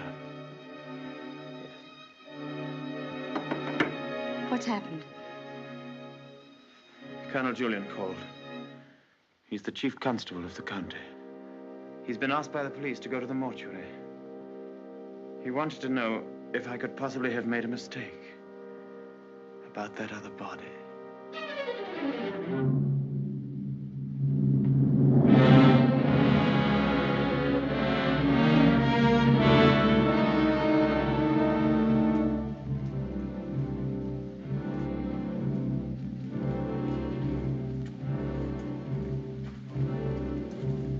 Well, Colonel Julian, apparently I did make a mistake about that other body. The mistake was quite natural under the circumstances. Besides, you went well at the time. That's nonsense. I was perfectly well. Oh, don't let it worry you, Maxim. Nobody can blame you for making a mistake. Pity is you've got to go through the same thing all over again. What do you mean? Well, there had to be another inquest, of course. Same formality and red tape. Oh. Wish you could be spared the publicity of it, but I'm afraid that's impossible. Oh, yes, the publicity. I suppose Mrs. De Winter went below for something, and the squall hit the boat with nobody at the helm. I imagine that's about the solution of it, don't you think so, Crawley? Oh, yes. Probably the door jammed and she couldn't get on deck again. Yeah. Tad, boat builder, will undoubtedly come to some such conclusion. Why, what would he know about it? Well, he's examining the boat now. Purely as a matter of routine, you know. I'll be at the inquest tomorrow, Maxim. Quite unofficially, you know. We must get together for a game of golf when it's all over, eh? Bye-bye.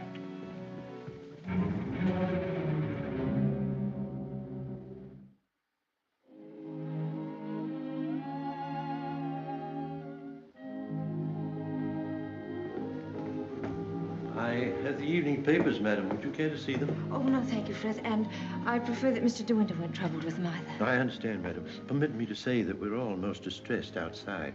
Oh, thank you, Frith. I'm afraid the news has been a great shock to Mrs. Danvers. Yes, I rather expected it would be. It seems there's to be a coroner's inquest, madam? Yes, Frith, it's purely a formality. Of course, madam. I wanted to say that if any of us might be required to give evidence, I should be only too pleased to do anything that might help the family. Oh, thank you, Frith. I'm sure Mr. De Winter will be very happy to hear it, but I don't think anything will be necessary.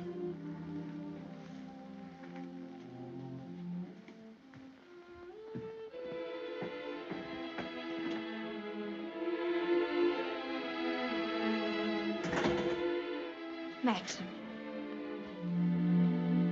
Hello, darling. Oh, Maxim, I'm worried about what you'll do at the inquest tomorrow. What do you mean? You won't lose your temper, will you? Promise me that they won't make you angry. All right, darling. I promise. No matter what he asks you won't lose your head. Don't worry, dear. They can't do anything at once, can they? No. Then we've a little time left to be together. Yes. I want to go to the inquest with you. I'd rather you didn't, darling. But I can't wait here alone. I promise you I won't be in any trouble to you, and I must be near you so that no matter what happens, we won't be separated for a moment. All right, dear. I don't mind this whole thing, except for you. I can't forget what it's done to you. I've been thinking of nothing else since it happened. It's gone forever. That funny, young, lost look I loved won't ever come back. I killed that when I told you about Rebecca. It's gone. In a few hours, you've grown so much older. Maxim.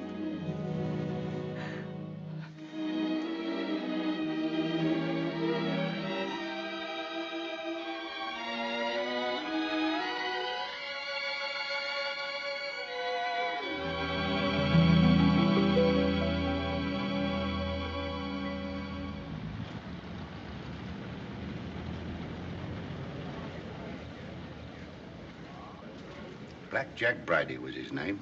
The most important arrest I ever made. It must have been about 2 years ago now. Of course, there was no doubt about it. He was hung a month after I caught him. Hello, wait a minute. They've got old Balmy Ben up now. You remember the late Mrs. De Winter, don't you? She's gone. Yes, we know that. She went in the sea. The sea got her. That's right, that's right. Now, we want you to tell us whether you were on the shore that last night she went sailing. Eh? Were you on the shore that last night she went out when she didn't come back? I didn't see nothing. I don't want to go to the asylum. Them cruel folks there. Now, nobody's going to send you to the asylum. All we want you to do is to tell us what you saw. I didn't see nothing. Come, come. Did you see Mrs. De Winter get into her boat that last night? I don't know nothing. I don't want to go to the asylum. Very well, you may go. Eh? You may go now. Now, Mr. Tad. Yes, sir. Step forward, please.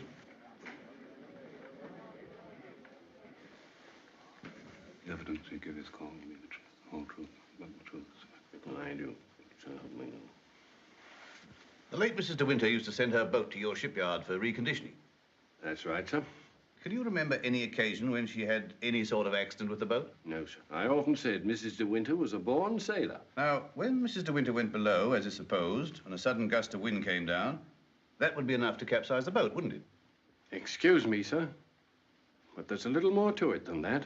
Well, what do you mean, Mr. Tabb? I mean, sir, the seacocks. What are the seacocks? Oh, well, the seacocks are the valves to drain out the boat. They're always kept tight closed when you're afloat. Yes?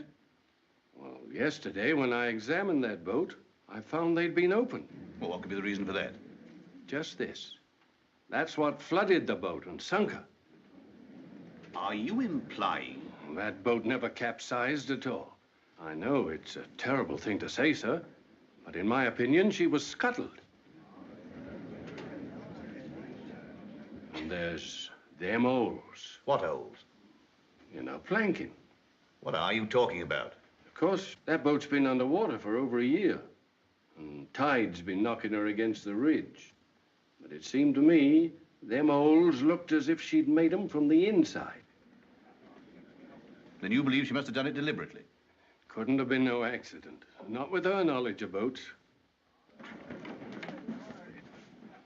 You knew the former Mrs. De Winter very well, I believe. Oh, yes. Would you believe her capable of suicide? No, frankly, I would not. You never can tell. You may stand down, Mr. Tabb. Mr. De Winter, please.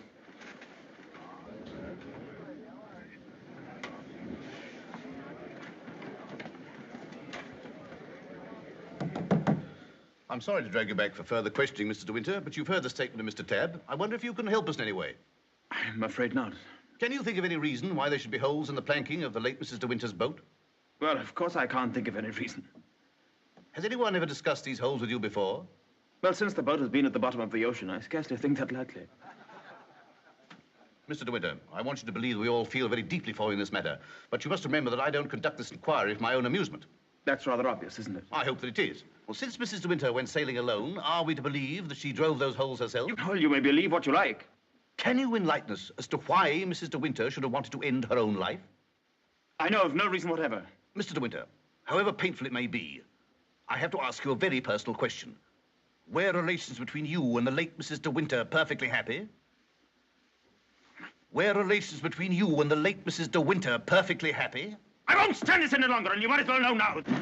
My wife, she's fit. We'll adjourn till after lunch. Mr. De Winter, I presume you'll be available for us then? I told you should have had some breakfast. You're hungry, that's what's the matter with you.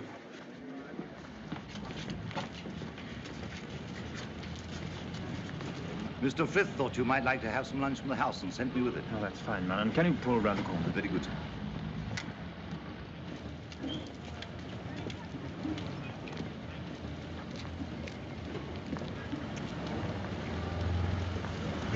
Awfully foolish to have me fainting like that. Nonsense. If you hadn't fainted like that, I'd have really lost my temper. Darling, please be careful.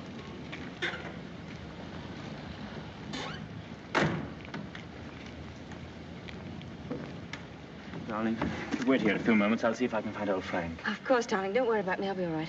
Sure? Here. Try a spot of this. Do you good. Thank you. Are you all right? Yes, of course. Won't be long. Right you are. Hello. And how does the bride find herself today? I say, marriage with Max is not exactly a bed of roses, is it? I think you better go before Maxim gets back. Oh, jealous, is he? Well, I can't say I blame him. But you don't think I'm the big bad wolf, do you? I'm not, you know. I'm a perfectly ordinary, harmless bloke. And I think you're behaving splendidly over all this. Perfectly splendidly. You know, you've grown up a bit since I last saw you. It's no wonder. What do you want, Flavelle? Oh, hello, Max. Things are going pretty well for you, aren't they? Better than you ever expected. I was rather worried about you at first. That's why I came down to the inquest. Well, I'm touched by your solicitude, but if you don't mind, we'd rather like to have our lunch. Lunch? I say, what a jolly idea. Rather like a picnic, isn't it? Oh, I'm so sorry. Do you mind if I put this there? You know, Max, old boy, I really think I ought to talk things over with you. Talk what things over? Well, those holes in the planking, for one thing. Those holes that were drilled from the inside. Oh, Mullen. Yes, sir? Would you, like a good fellow, have my car filled with petrol? It's almost empty. Very good, sir. And Mullen, close the door, will you? Yes, sir. Does this bother you?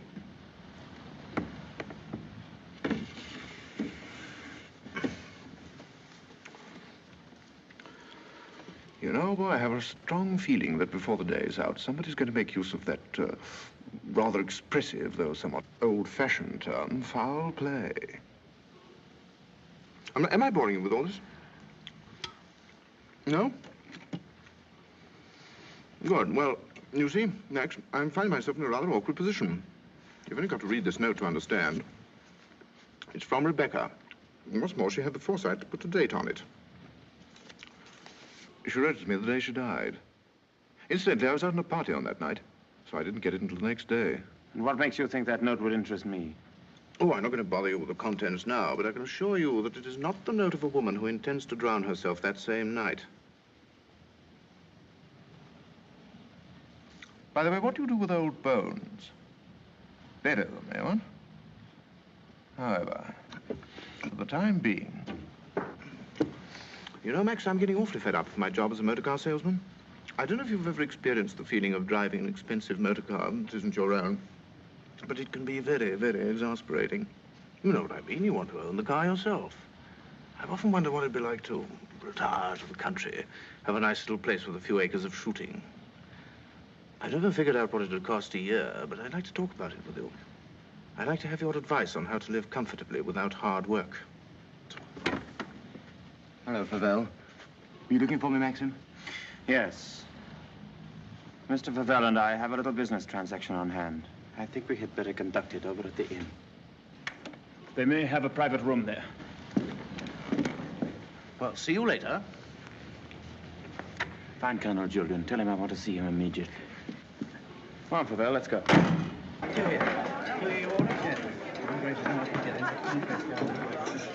Have you a private room, please? Of course, sir. Through there, sir. Hope this will do, Mr. De Winter. Oh, splendid. Splendid. Exactly like the Ritz. Any orders, gents? Yes, you might bring me a large brandy and soda. How about you, Max? Have one on me. I feel I can afford to play host. Thanks, I don't mind if I do. Make it two, will you, like a good fellow? Very good, sir. Where's Mr. De Winter? Oh, through the other door, sir. Colonel Julian, this is Mr. Pavel. Oh, I know Colonel Julian. We're old friends, aren't we? Since you're old friends, I assume you also know he's head of the police here. I think he might be interested to hear your proposition. Go on, tell him all about it. I don't know what you mean. I merely said I hope to give up selling cars and retire into the country. Actually, he offered to withhold a vital piece of evidence from the inquest if I made it worth his while. I only want to see justice done, Colonel. Now, that boat builder's evidence suggested certain possible theories concerning Rebecca's death. One of them, of course, is suicide. Now, I have a little note here which I consider puts that possibility quite out of court. Read it, Colonel. Jack, darling, I've just seen the doctor, and I'm going down to Mandalay right away. I shall be at the cottage all this evening and shall leave the door open for you. I have something terribly important to tell you. Rebecca. Now, does that look like the note of a woman who had made up her mind to kill herself? And apart from that, Colonel, do you mean to tell me that if you wanted to commit suicide, you'd go to all the trouble of putting out to sea in a boat and then take a hammer and chisel and laboriously knock holes through the bottom of it? Come, Colonel, as an officer of the law, don't you feel there are some slight grounds for suspicion? Of murder? What else? You've known Max a long time, so you know he's the old-fashioned type who'd die to defend his honor, or who'd kill for it. It's blackmail. Pure and simple. Blackmail is not so pure nor so simple. It can bring a lot of trouble to a great many people. And the blackmailer sometimes finds himself in jail at the end of it. Oh, I see. You're going to hold De Winter's hand through all this. Just because he's the big noise around here, and he's actually permitted you to dine with him. Be careful, Pavel. You've brought an accusation of murder. Have you any witnesses? I do have a witness. Oh. It's that fellow Ben. That stupid coroner hadn't been as much of a snob as you are. He'd have seen that half-wit was hiding something. And why should Ben do that? Because we caught him once, Rebecca and I, peering at us through the cottage window. Rebecca threatened him with the asylum. That's why he was afraid to speak. But he was always hanging about. He must have seen this whole thing. It's ridiculous even listening to all this. You're like a little trades union, all of you, aren't you? And if my guess is right, Crawley, there's a bit of malice in your soul toward me, isn't there?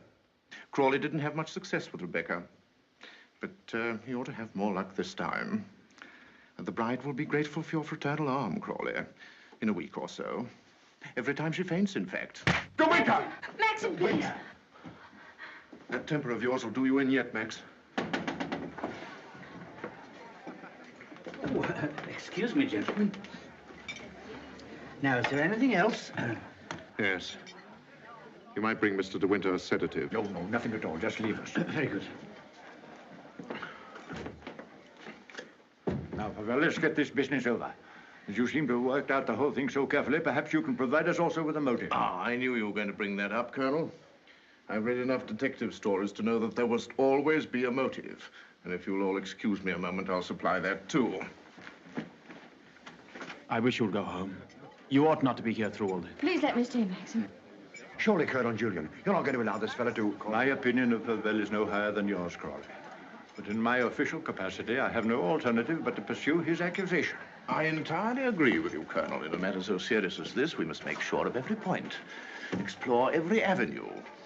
And, in fact, if I may coin a phrase, leave no stone unturned. Here she is, the missing link, the witness who will help supply the motive. Colonel Julian, Mrs. Danvers, I believe you know everyone else. Won't you sit down? No offense, Colonel, but I think I'll put this to Danny. She'll understand it more easily. Danny, who was Rebecca's doctor? Mr. De Winter always had Dr. McLean from the village. Now, you heard. I said Rebecca's doctor in London. I don't know anything about that. Oh, don't give me that, Danny. You knew everything about Rebecca. You knew she was in love with me, didn't you? Surely you haven't forgotten the good times she and I used to have down at the cottage on the beach. She had a right to amuse herself, didn't she? Love was a game to her, only a game. It made her laugh, I tell you. She used to sit in her bed and rock with laughter at the lot of you. Can you think of any reason why Mrs. De Winter should have taken her own life? No, I refuse to believe it. I knew everything about her, and I won't believe it. There, you see, it's impossible. She knows that as well as I do. Now, listen to me, Danny. We know that Rebecca went to a doctor in London on the last day of her life. Who was it? I don't know. Oh, I understand, Danny. You think we're asking you to reveal secrets of Rebecca's life. You're trying to defend her, but that's what I'm doing. I'm trying to clear her name of the suspicion of suicide. Mrs. Danvers, it has been suggested that Mrs. De Winter was deliberately murdered. There you have it in a nutshell, Danny. But there's one more thing you'll want to know. The name of the murderer. It's a lovely name that rolls off the tongue so easily. George Fortescue Maximilian De Winter.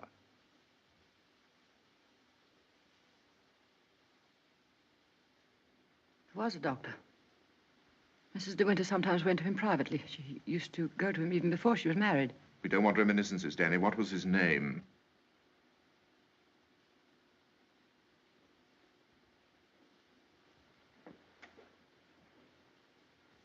Dr. Baker, 165 Goldhawk Road, Shepherd's Bush. There you are, Colonel. There's where you'll find your motive. Go and question Dr. Baker. He'll tell you why Rebecca went to him, to confirm the fact that she was going to have a child. A sweet, curly-headed little child. It isn't true. It isn't true. She would have told me. She told Max about it. Max, who knew he wasn't the father, so like the gentleman of the old school that he is, he killed her. I'm afraid we shall have to question this, Dr. Baker. Here, here. But for safety's sake, I think I'd like to go along, too. Yes, unfortunately, I suppose you have the right to ask that.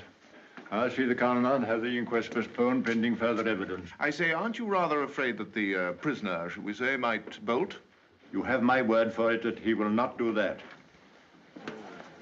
Toodaloo, Max. Come along, Danny. Let's leave the unhappy couple to spend their last moments together alone.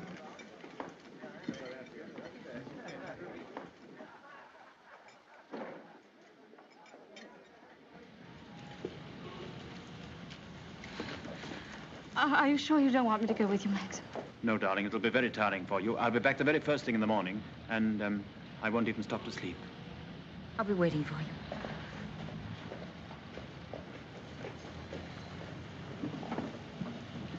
you. Ready, Maxim? Yes. You two go on ahead. I'll follow with Favell.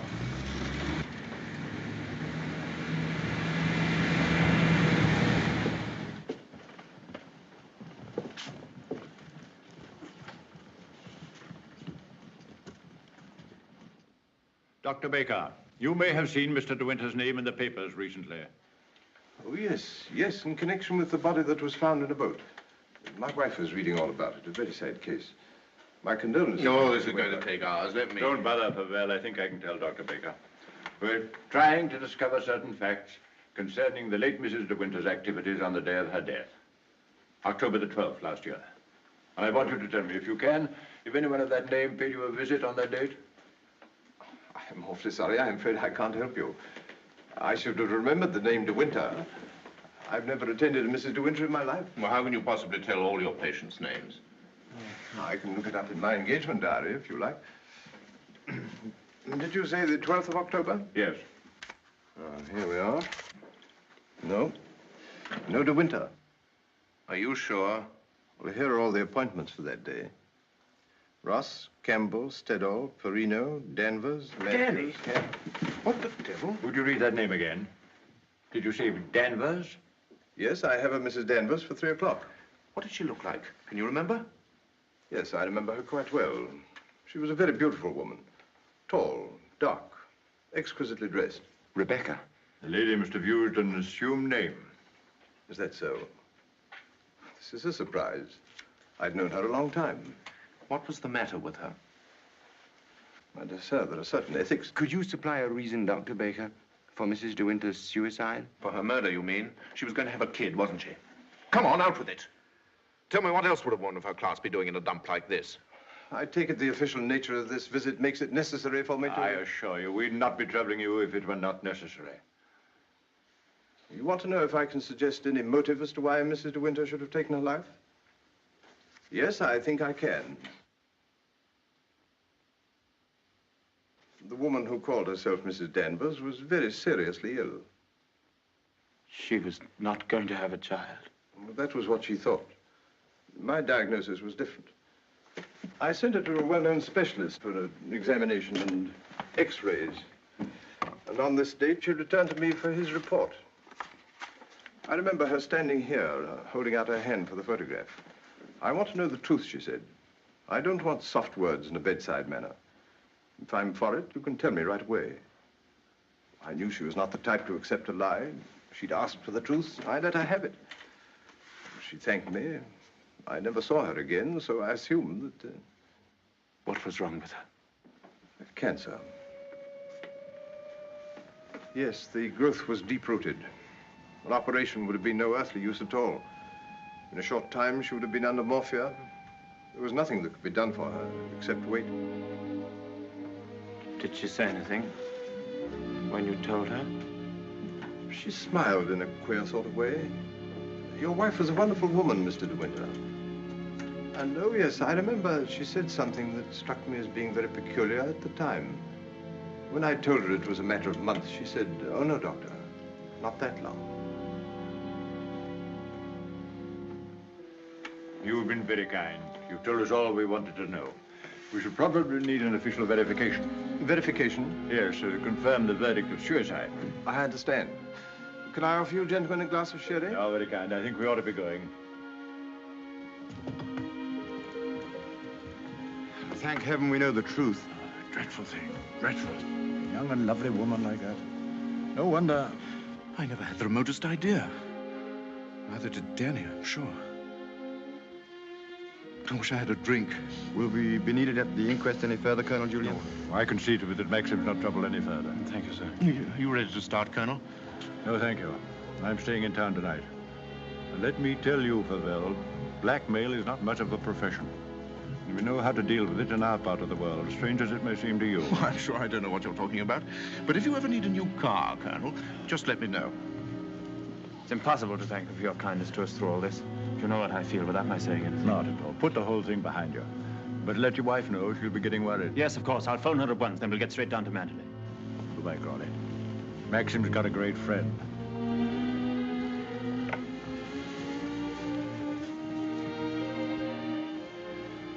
Frank. Yes, Maxim? Something you don't know. Oh, no, there isn't.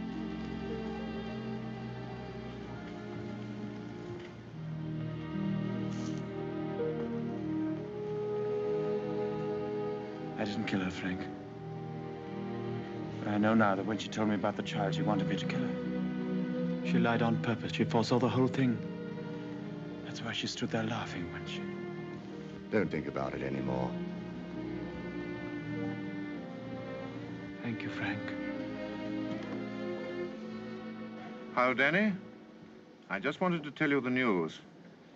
Rebecca held out on both of us. She had cancer. Yes, suicide.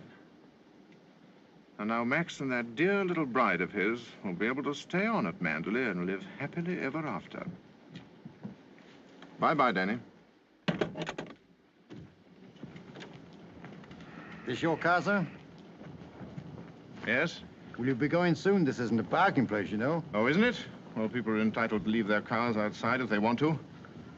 It's a pity some of you fellows haven't anything better to do. When you phoned, did she say she'd wait up? I asked her to go to bed, but she wouldn't hear of it. I wish I could get some more speed out of this thing. Is something worrying you, Maxim? I can't get over the feeling something's wrong.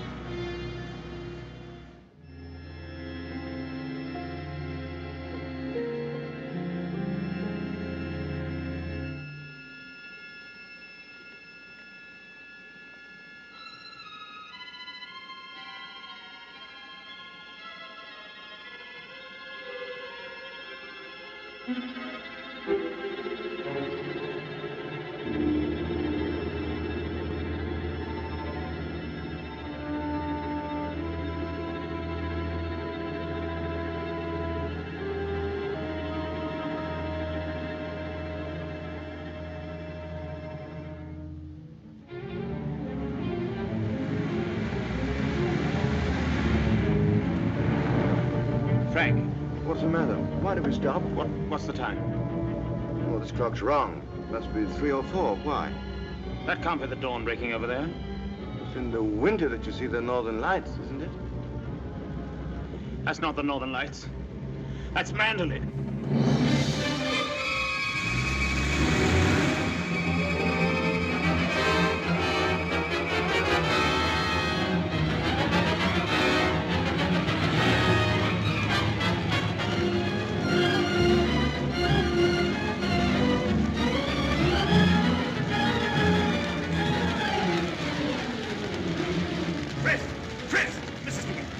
Alice, I thought I saw her. Where?